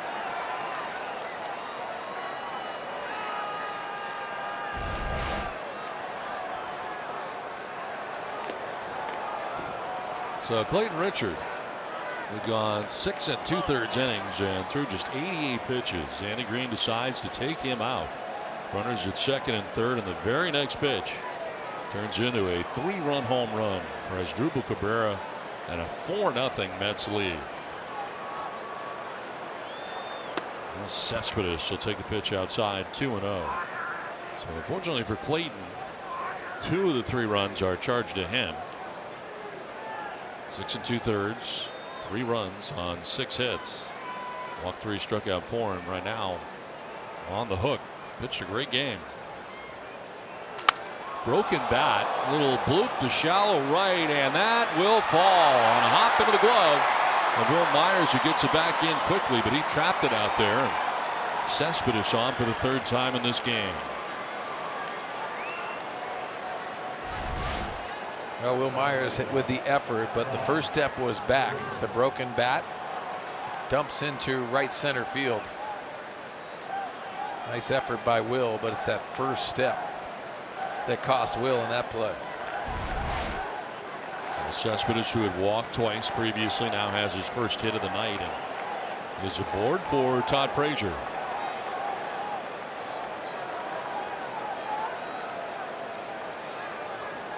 Frazier 1 for 3, single back in the first inning, knocked in the game's first run.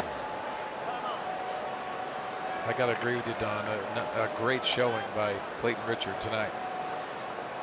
Gave up that first inning run, but he was locked in my opinion. Started getting into a groove. The pitch count was fine at 88.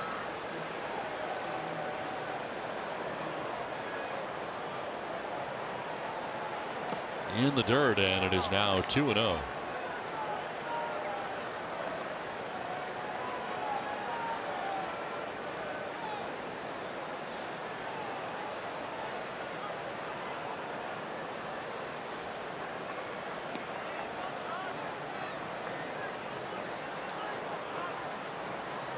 Center fielder Franchi Cordero over towards left center. Tap out in right center for Frazier. And a swing and a foul at the dish.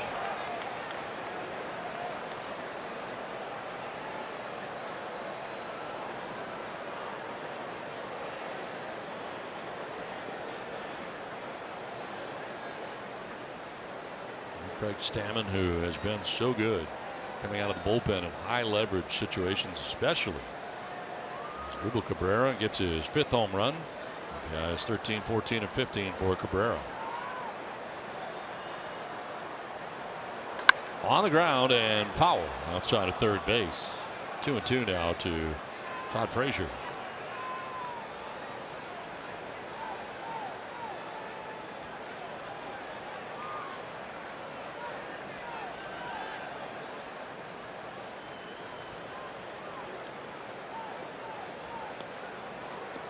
Stammen trying to grab his bearings here, facing his 3rd hitter since coming into the game. Up the 3-run home run, then a single. Now a 2-2 coming up to Todd Frazier.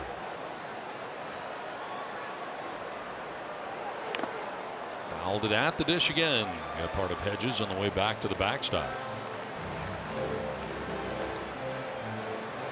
A lot of guys on the Yankees last year pointing to the deal that brought Todd Frazier to New York. He really brought that team together, even though he was not on the team all year. He was a big part of that team and clubhouse. Yeah, that can really inspire a clubhouse too. Just give a different energy, and that's the reputation that Todd Frazier has around the game of baseball.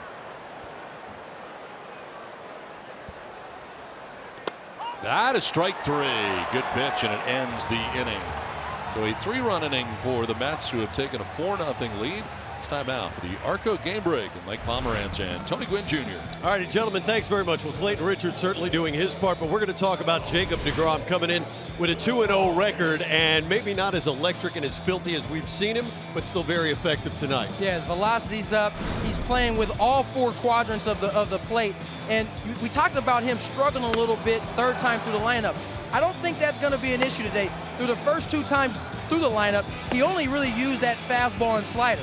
So he still has that changeup in his back pocket if he needs to go to it. But so far, he's been brilliant. I mean, up, down, in, out. He's thrown the ball wherever he wanted to, and it's been really difficult for the Padre hitters. So if you're a Padre hitter right now, you know he's got that third pitch waiting. You still like him to be aggressive like you did in the pregame show? You have to be, because at this point, you're running out of at-bats to have to kind of catch up in this game, and you really can't worry about a pitch that you haven't seen yet. So why not be ready for that fastball or slider, that whichever one he's thrown, get it in a zone that you can handle and go to work. All right, here's a message now from our friends at Arco.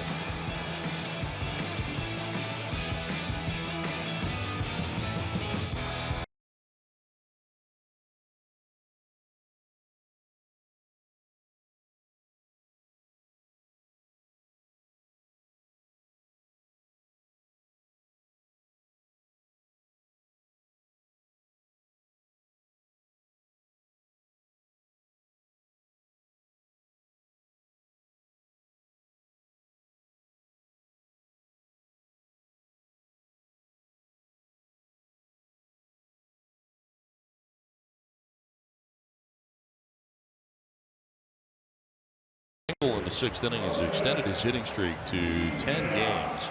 Last Padres rookie with a hitting streak of 10+ games, Elias Yonder Alonso, had a 10-game hitting streak in 2012. And just for reference, the longest hitting streak by a Padres rookie, Benito Santiago, 34-game hitting streak. I loved watching Benito play. Also, Yonder Alonso coming over from the Cincinnati Reds. Good showing. Remember, he had all those doubles that year. But Benito, could he just flat out catch? 1987, 34-game hitting streak. And he was clutch. Well, Jose Pirela leads it off here in the bottom of the 7th inning. Work to do for the Padres. I heard Tony Gwynn talk about it, the limited opportunities now for this Padre offense. Down 4 with a Jacob deGrom that is in a groove.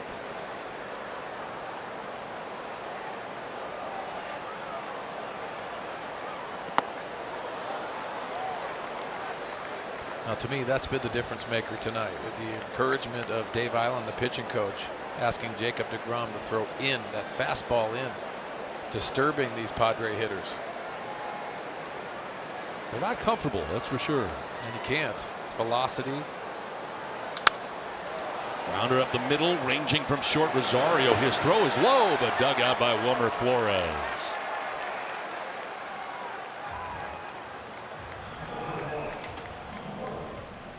Arco, quality top-tier gas for less. One down here in the 7th inning, and Carlos Suaje coming up. Nice rangy play there by Rosario. And we heard the talented player and also broadcaster Keith Hernandez talk about this young shortstop. Man, because he has some range and also the accurate arm, even though that ball was down, the velocity that he got with a sidearm throw.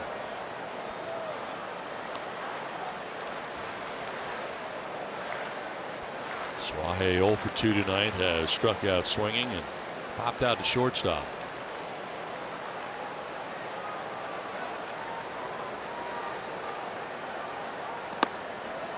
In there for a strike. A change up there, and we talked about it. Changeup's been anywhere from 87 to 88.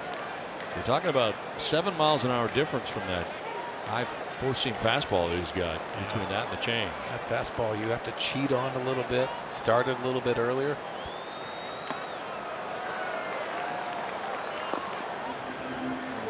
Now, we've already touched on it, even in our open, about the strikeouts for the Padres. That's alarming because there's a lot of strikeouts we saw in the Dodger series, 45 in a 3-game series there.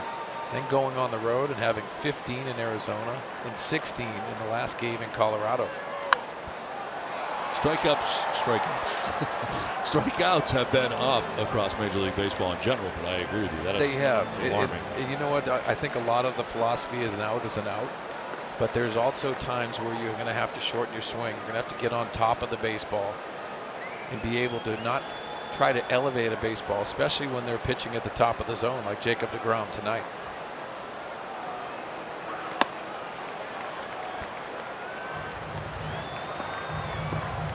One thing this game will do is it'll adjust to your weaknesses, and it's exposed. And I say that because that's the reason why this is the top of the top. The big league level, they have the ability to expose you. Popped up. They're in a shift. Flores, first baseman, he is calling, and he will give way to the shortstop Rosario, who is also coming over to the right side of the infield. This copyrighted telecast is presented by the authority of the San Diego Padres, and they may not be reproduced or retransmitted in any form, and the accounts and descriptions of this game may not be disseminated without the express written consent of the San Diego Padres. 2 down here in the 7th inning, and it'll bring up Freddie Galvis.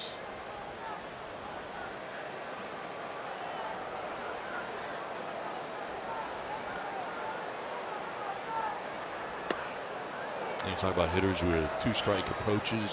What changes for them? I mean, do they shorten up? What do they do differently? Are guys not doing things differently with 2 strikes now? Well, I think there's a lot of A swings, which means that it's full-fledged. I'm getting into that mode where I'm going to do some damage. He went after it, according to home plate umpire Doug Eddings. Galvis didn't think so. But I also think you have to have the ability to identify yourself. As we take a look at this bunt attempt, and it was late, as Doug Eddings says that he did offer at that pitch. Like he was trying to get out of the way at the same time. But there's opportunities, Don, to be able to bring out your B swing and even a C swing, which means you shorten it up and you make a conscious effort of trying to put the ball in play. I'm not saying be passive about it. You can still be aggressive. But there's guys that choke up. They have the ability to take a shorter swing. You have to adapt. And you can't just go with your A swing full tilt. Up the middle into center field. Galvis got himself his 2nd hit of the night. Turns around a fastball there and is aboard for the 2nd time. Well, A.J. Ellis loves this approach, and this is what I'm talking about. You think about what Freddie Galvis has the ability to do. This is 2nd at bat. And you can see him getting on top of that pitch. This is his B swing because he has 2 strikes. Padres hitter has been exposed to the top of the strike zone by deGrom all night long. He shortens his swing up, and that's his 2nd single. Board with 2 down for Austin Hedges. Walked in the 3rd inning, struck out swinging in the 5th inning.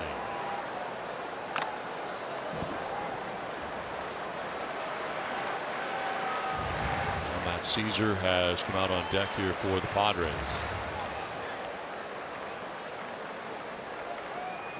Pitcher spot is due next if we get that far. Our 2 outs here in the 7th.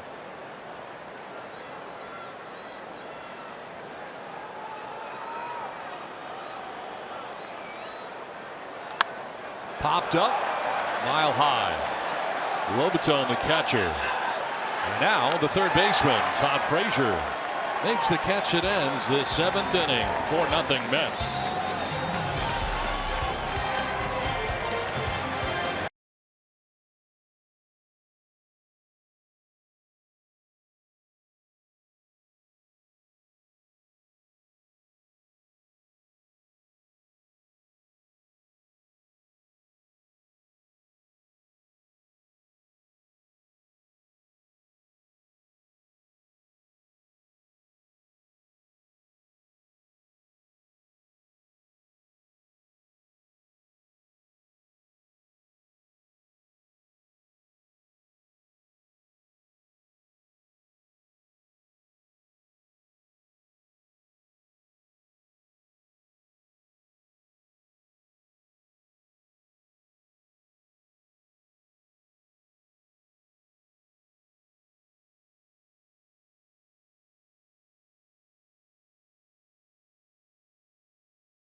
today, and Odubel Herrera would leave the building, his third home run, and the Braves drop this one to the Phillies. Big game for the Phillies as they're nipping at the heels of the Mets. They are. They want to get this win, even though it's only April. They want to get this win and kind of get ahead of the Mets here. But listen, the Mets are playing good baseball. They might be tough to catch. Don't sleep on Washington.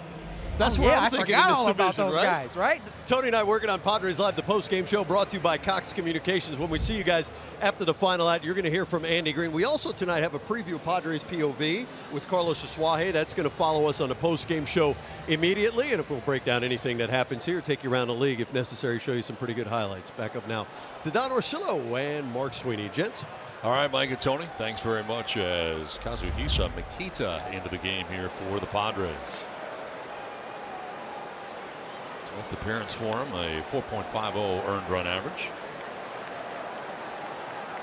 Wilmer Flores showing bunt, pulling it back, taking a strike over the inside corner. So Makita taking over for Craig Stammen. We're in the third of an inning. And then with runners at second and third, gave up that 3-run home run to Cabrera, but he got a single and a strikeout to get out of the inning.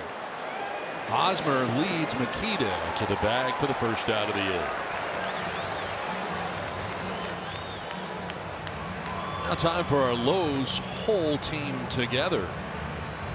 Coming into today's action, San Diego bullpen leading Major League Baseball in opponent batting average. And you saw Stammen just a 152 opponent batting average. Yates 158, Lyles 167, and 186, and Makita himself under 200 at 190. Jordan Lyles been a really nice story. Yes, and especially moving to the bullpen, seeing him quicken up his pace, but also the ability to throw a lot of strikes. Looks very aggressive, and we know what Stammen, Yates, and Hand are going to bring.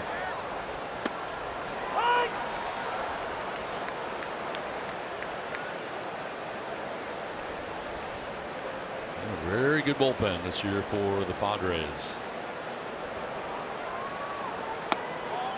Erlin too. And I was just going to say that too, right? And the ability to have a healthy Robbie Erlin, and being able to come in and command those innings that you have to try to keep the score close. Robbie Erlin's done a tremendous job. Shift works out great there on a soft liner retrieved by the third baseman on the right side of the infield. That ad being a wave of 2 down. Well, in the defensive shift, exactly, Don, and you being able to be in the right place at the right time. Line drive right at Villanueva. Nice frame job. 2 down here in the 8th. On Lagares. Run on 3 times, 2 hits. Also reached on a fielder's choice. That's our out hitting the Padres 8-4.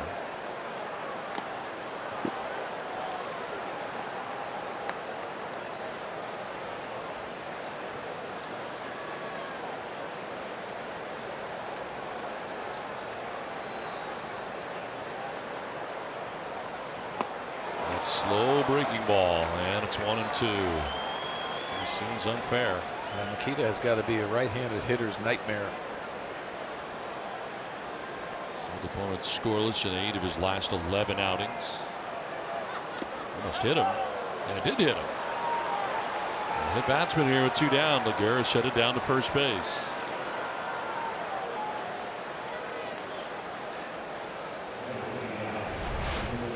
Gets 2 strikes on him, and this gets away from him. See, just nipping that right elbow.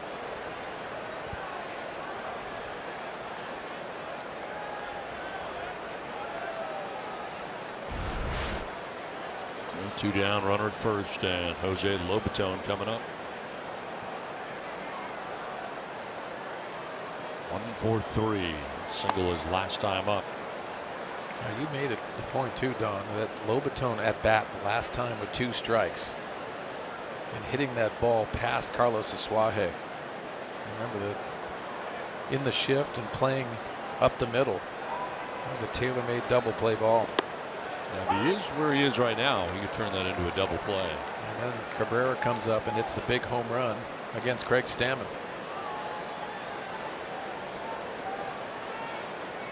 Giving the Mets some breathing room for sure.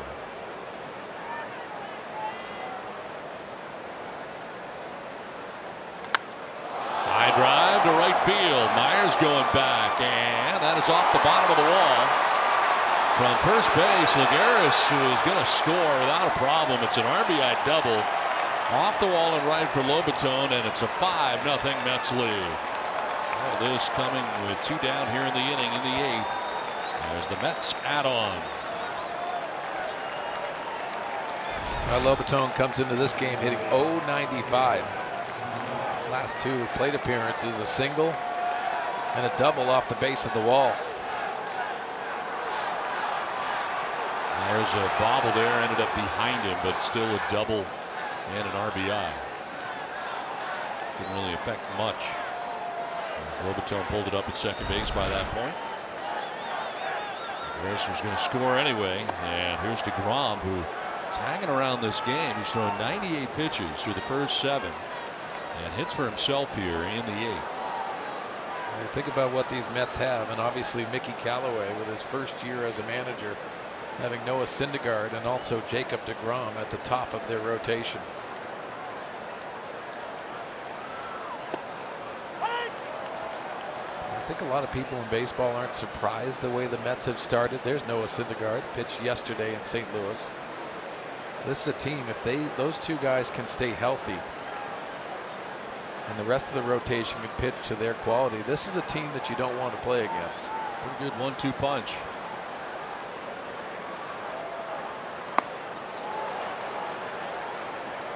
Rom has flat out, grounded out, and last time up a sacrifice bunt.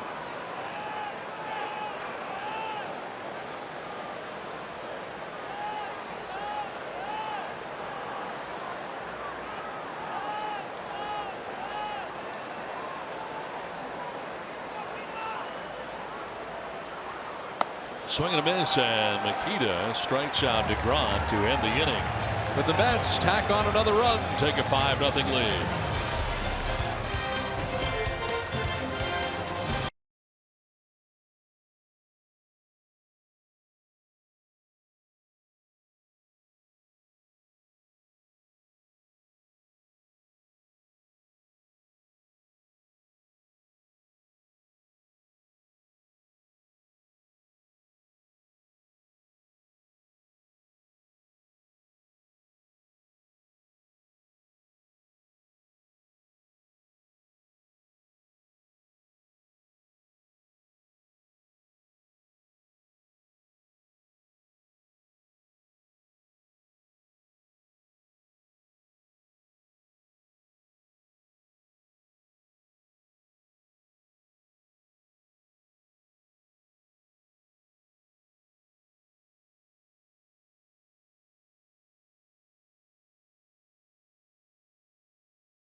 Well, for Jacob DeGrom tonight, it's been all about the fastball and pitching in to develop weak contact, but also pitching at the top of the zone. It's a 2015 All-Star. He looks in All-Star form tonight. 7 innings and only 98 pitches up to this point. You can see the ability that he has shown tonight. Pretty impressive. So working into the 8th inning, and a pinch hitter coming up here in the pitcher spot for the Padres to begin things in the bottom of the 8th. And Caesar will pinch hit for Makita and lead it off in the 8th with the Mets adding another run in the top half of this inning and leading it 5-0.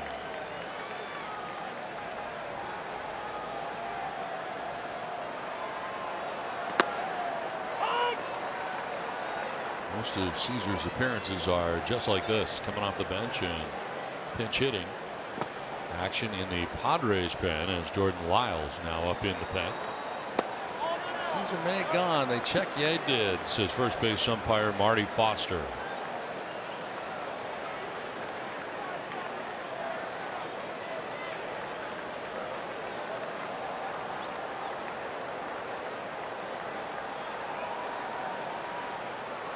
Of course, Caesar had 2 hits in the same inning. That's a historic inning for the Padres the other night. 9 runs, 7th inning. He had 2 pinch hits in that.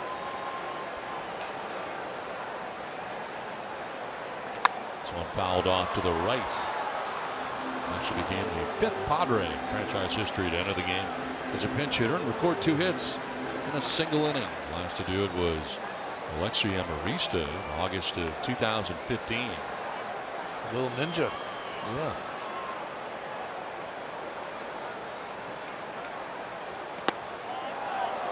Just away. 2-2. That's a good take by Matt. Tough to come off the bench and try to stay in that strike zone. He's got that short swing approach. This 103 pitches for DeGrom, season high for the right-hander. Fouled off by Caesar.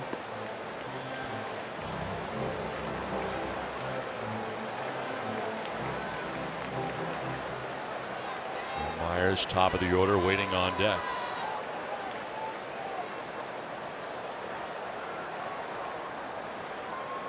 Swing and a miss, and Caesar strikes out to open up the 8th inning. 8 strikeouts for Jacob DeGrom. Well, the Padres hit 2 home runs in a single game. Tweet at Fox Sports SD using the hashtag #HIT2GET2 for your chance to win 4 new Hankook tires, brought to you by Evans Tire and Service Centers. 1 out in the 8th. And the top of the order, Will Myers, 0 for 3. Popped up foul, off to the right, out of play. Myers has struck out twice and flied out to right.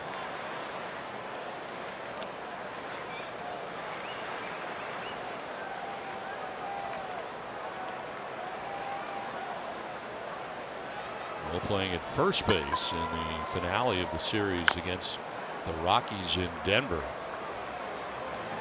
For the first time this year, the absence of Eric Hosmer.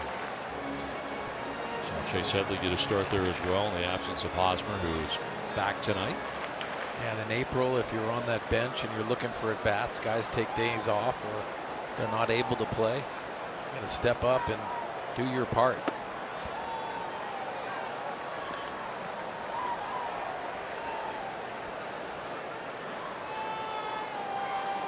There is Hosmer waiting on deck with 1 out here in the bottom of the 8th inning. And because of that season high pitch count, you wonder if they'll make a move here. Mickey Callaway has been very cognizant of how he goes about using his starting pitching. Blevins and Ramos up in the pen right now, double barrel.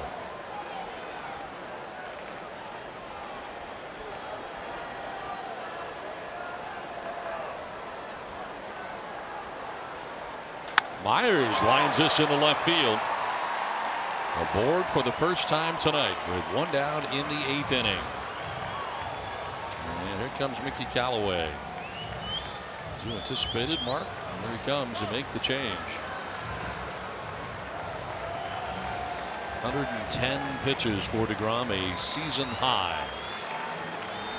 So pitching change for Petco Park in San Diego with the Mets on top 5-0.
deGrom dealing tonight for the Mets. Been outstanding as he has just departed. Total of 8 strikeouts, season high 110 pitches. Clayton Richard pitching well as well in this game. It's a great defense turned in by Freddie Galvis at shortstop. The big blow, a 3-run shot for Asdrubal Cabrera off the new pitcher Craig Stammen at the time. First pitch that Craig had thrown coming in. And it went from a 1-0 ball game to a 4-0 advantage. Nikita giving up a double off the bottom of the wall with 2 outs. And that would score Juan Lagares with the 5th Mets run, and New York has a 5-0 lead here. And deGrom done after 7 1/3 innings, gives up 5 hits, no runs. He walks 3 and strikes out 8. Wait, Richard pitched well too, 6 2/3. He's charged with 3 runs. 2 of those were inherited by Stammen. Well, in comes Jerry Blevins, and he has struggled of late against left-handed hitters. You see the average, 429, 6 for 14. He's the left-handed specialist in that bullpen. Gone on to deal with Hosmer here with Myers at first and 1 down. deGrom responsible for Myers. He's the last batter he'd face, and will single to left field off of him. Pretty impressive outing. Unbelievable effort. And 72 strikes in those 110 offerings. But what's impressive is he showed command tonight. He pitched out of the strike zone, exposing these Padre hitters, and also pitching in on purpose. High drive to right field for Hosmer. Back on the track is Conforto. He leaps and he makes the catch against the wall. Wow. Michael Conforto timed his leap back at the warning track, and that stays in the yard thanks to Conforto. Man, I thought he had it as soon as it came off the bat. It had that sound. See Conforto aiming it at the wall and timing it perfectly at the top of the wall. See, Eric Hosmer thought it was gone too. Wow. Conforto makes the catch. Jerry Blevins is 1 and done, just facing Hosmer. 5-0 Mets.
The game brought to you by your San Diego Honda dealers.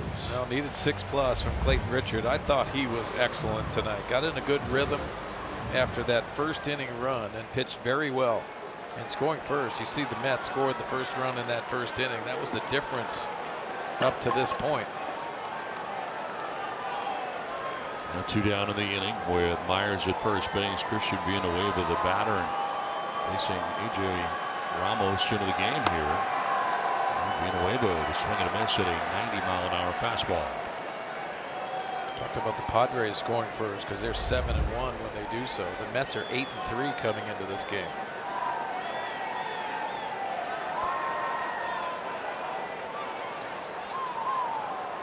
Villanueva hits a high fly ball to left field. Over is Cespedes.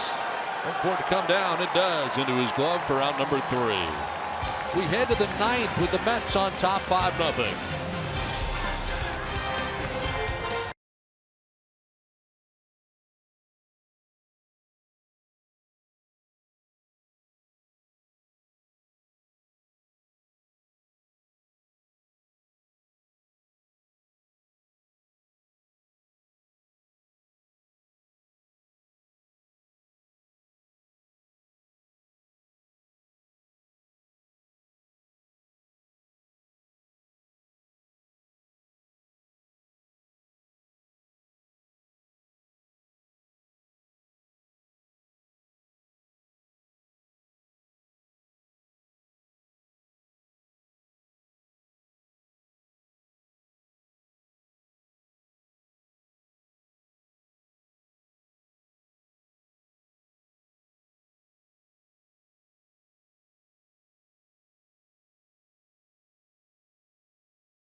Talladega for the Geico 500. Get ready for all the fast-paced, heart-thumping action from the Super Speedway. Starting at 1:30 Eastern, 12:30 Central, 11:30 Pacific on Fox. Or stream it live on Fox Sports Go. The 9th inning, and Jordan Lyles checks into the game here for the Padres, their 4th pitcher of the night. Well, we touched on it earlier about Jordan Lyles' body of work out of the bullpen. Normally a starter, but you see the numbers and they speak volumes. Been very aggressive. Strikeouts to walk, very good. And then Rosario leading it off here for New York and jumping on that first pitch. Well, the big thing for me with Jordan Lyles, it's his tempo. Remember when he was a starter, slowed the game down just a little bit. Maybe overthought the process.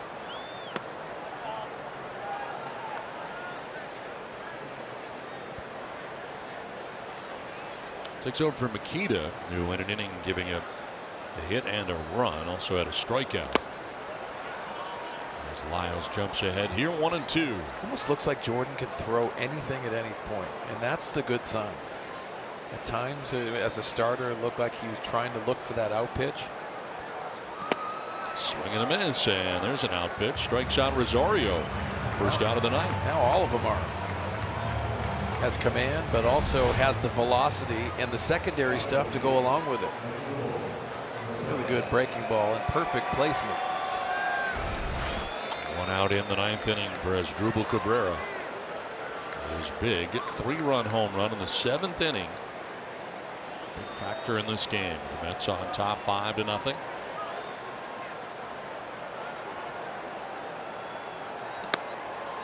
Also set the table in the first run scored by the Mets back in the first inning. When he doubled, was driven in. Todd Frazier single to left field.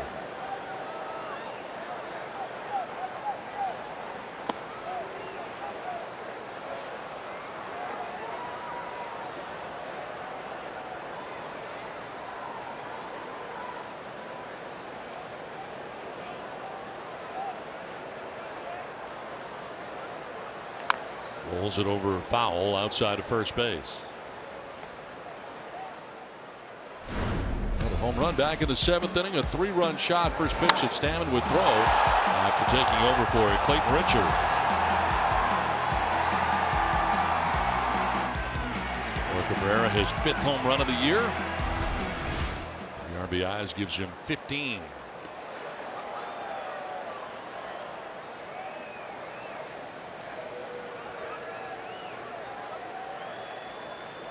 Here with 1 down, bases empty in the 9th, and Yoenis Cespedes waiting on deck.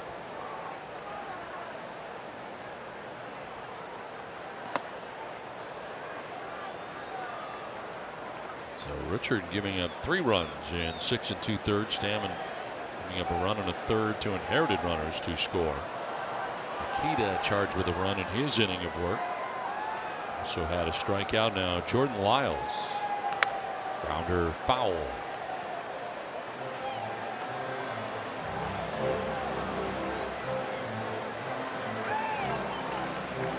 Matt Harvey warming in the pen right now. And that's been an interesting story. The former very good starter has kind of been banished to the bullpen here for the Mets. I think it's going to continue to be an interesting story, especially with the media in New York. Fouled off to the left. Didn't speak to the writers and the media afterwards in regards to his first bullpen appearance. Well, obviously he thinks he is still a starter, but you look at the Mets' perspective, and Zach Wheeler, who we'll see the last day of this series, has shown up into the rotation. Down to first base goes Cabrera on a 1-out walk here from Jordan Lyles. Well, it's a whole new ball game with RBI Baseball 18. RBI Baseball 18 delivers an all-new franchise mode and much more. RBI Baseball 18 is available now. Learn more at RBI.com. Rated E for everyone. As Dribble Cabrera held on at first base by Hosmer with 1 out in the ninth. And Yoenis Cespedes fly to right, walk twice, and single.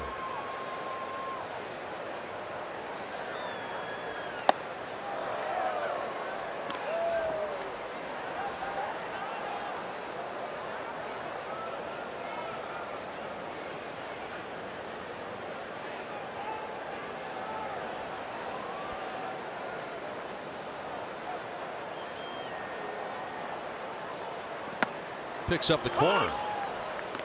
Nicely done. Evens the count at 1-1.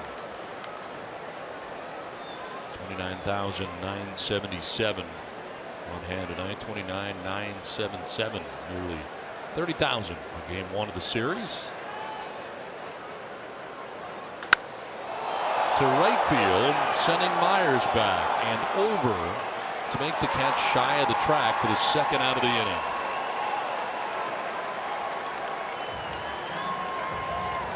Ball kind of died too to right field. We saw Hosmer's earlier, and now Cespedes coming up short. 2 down here in the 9th inning for Todd Frazier. Looking ahead to the bottom of the 9th, Frenchy Cordero, Jose Perella, and Carlos Asuaje scheduled to bat in the inning.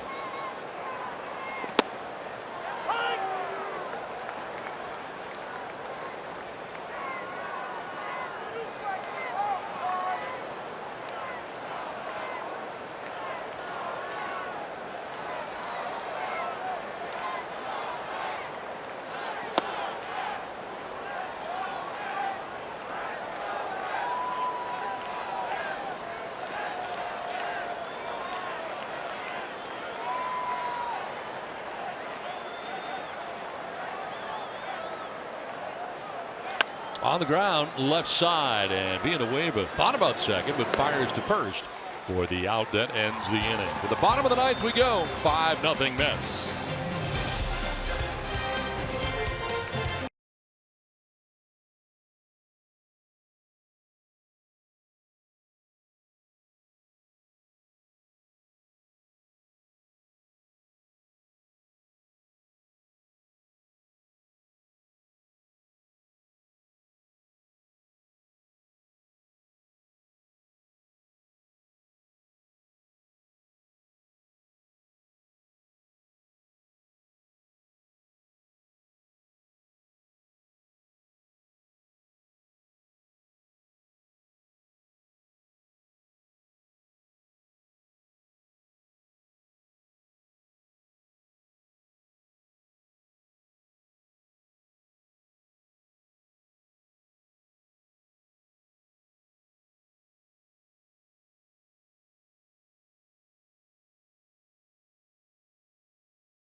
1 to 10, obviously I'm at a 10 with being pissed off, but you know, my performance hasn't been there, and you know, I just have to do whatever I have to do to get back into the starting rotation, and that's right now go to the bullpen and you know, work on some things, get things back to where I need to be, and you know, get my in order and figure it out. Yeah, pretty plain and simple. Sees what the task is ahead of him. Pretty interesting. And moving to the bullpen is because the numbers aren't there. And it really comes down to performance. And he gave up a run in the 2 inning of relief in St. Louis. So it's going to be something that's going to be interesting. Velocity has a key because you see the numbers. That's the reason why he was thrown to the bullpen. See the splits. The lefty's hitting .311 with 2 home runs, and the righty's .286. That's not getting it done as a starter. Richie Cordero, first batter that he will face.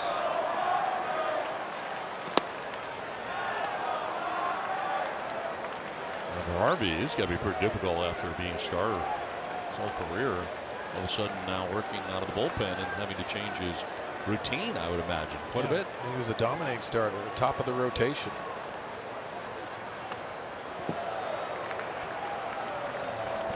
But a lot of it has been velocity. It was a mid-90s to upper 90s fastball before. Now sitting right around 92. See the breaking ball to go along with it, but he's been missing location. It's been in the middle of the plate.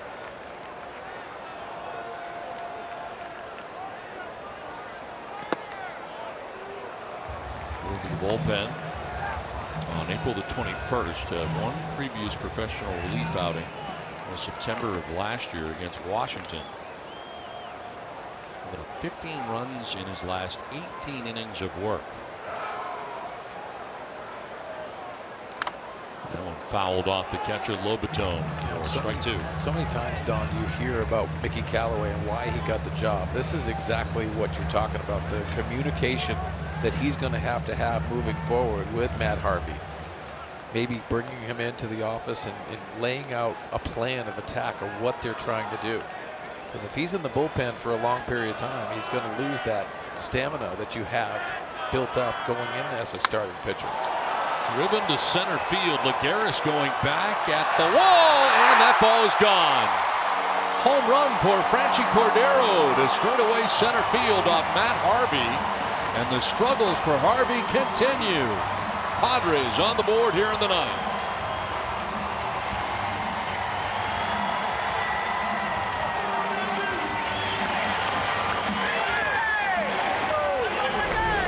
Franchi Cordero, the ability, you can see the fastball, 92 miles an hour. Middle in. And the carry on this baseball. See Lagares trying to time that jump, but that's way over the wall. 5th home run for Cordero as the Padres on the board.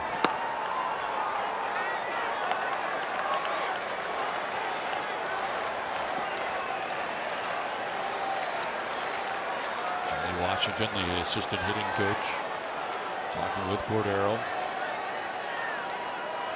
What's good about that with Johnny Washington? It's reinforcement. Not necessarily telling him what he's doing right and what's wrong. He's reinforcing what they're working on. For a young player like that, that's exactly what he needs.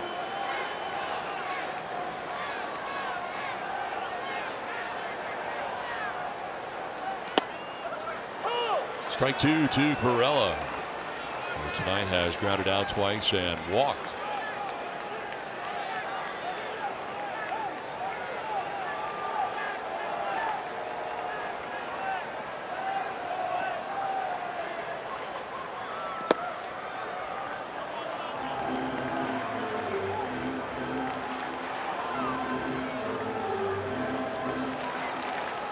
Franchi Cordero with a home run that opens up this bottom of the 9th inning.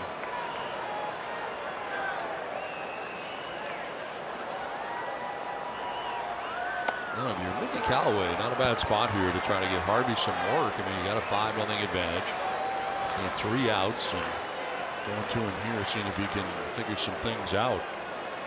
And now you're getting close to a save situation. You got Familia up in the pen. Familia's been excellent, but this is the last thing that Mickey Callaway wants. There's ball 4 and Perella down to first base. So a home run and a walk here for Harvey so far.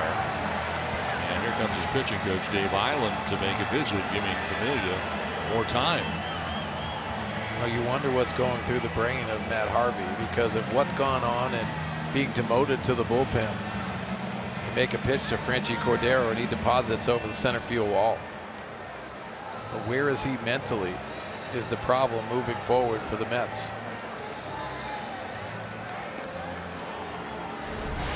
You think about the delivery and what it does, it looks sound, but it's just not coming out the same way as Matt Harvey was. Not getting over that front side. And doesn't have the velocity that he normally is used to when he was the Dark Knight. So runner at first, nobody out. A run in, and Carlos Asuaje 0 for 3 in the game tonight.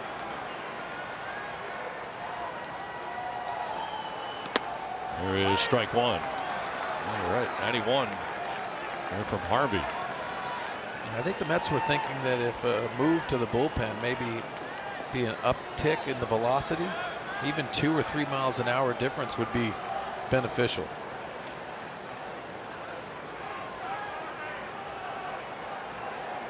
Mentioned the 0 for 3 for Suaje. All that was against Jacob deGrom. Now dealing with Matt Harvey here in the 9th inning. Drops it in there for a strike and jumps ahead here 0-2. That was a good changeup. Very good location.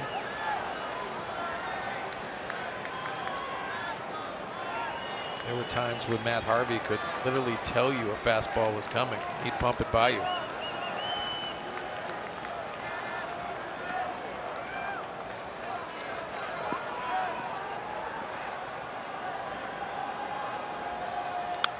Foul back to the screen, still 0-2. Protecting that plate. Too close to take there on that outside edge for Suaje. Giving yourself another opportunity.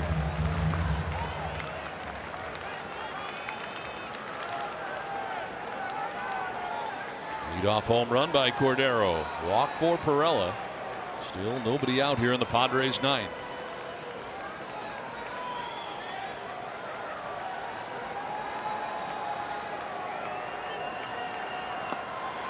Buries it down and in. Blocked there by Lobaton. Now, to me, watching this inning, Lobaton's been asking him to go to that fastball, and he shakes him off. Shaking him off to the secondary stuff, and if that's an easy take for Carlos Asuaje.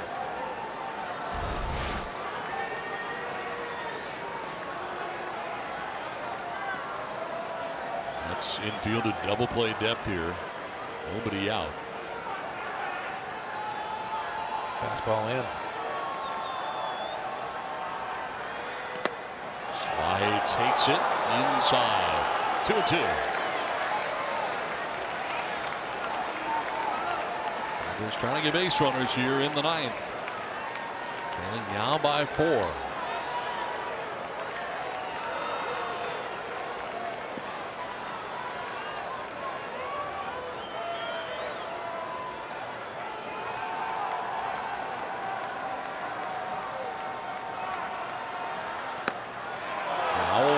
So Harvey had been ahead 0-2, but now a full count.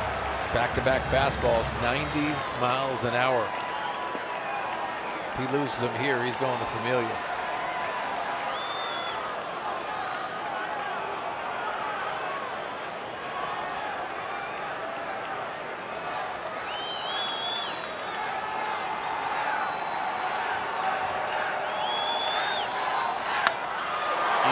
To right center field, and from center, Lagares makes the catch for the first out of the 9th inning.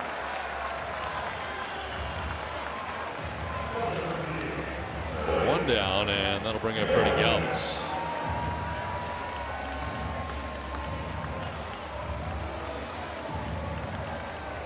Galvis a 2-hit night tonight. Struck out in the 3rd inning, singles in the 5th and 7th innings. Franchi Cordero, who also has 2 hits in the game tonight, of the 6 put together by the Padres.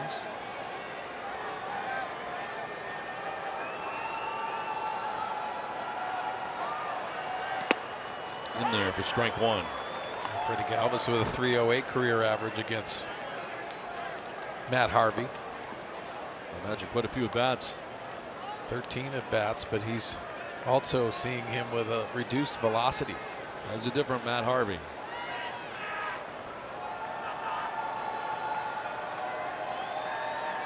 Galvis grounds one right side. Cabrera to second for one.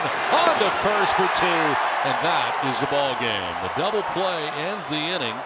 Harvey gives up the home run that begins the inning. The only run the Padres are able to plate in this game. Final score in game one of the series.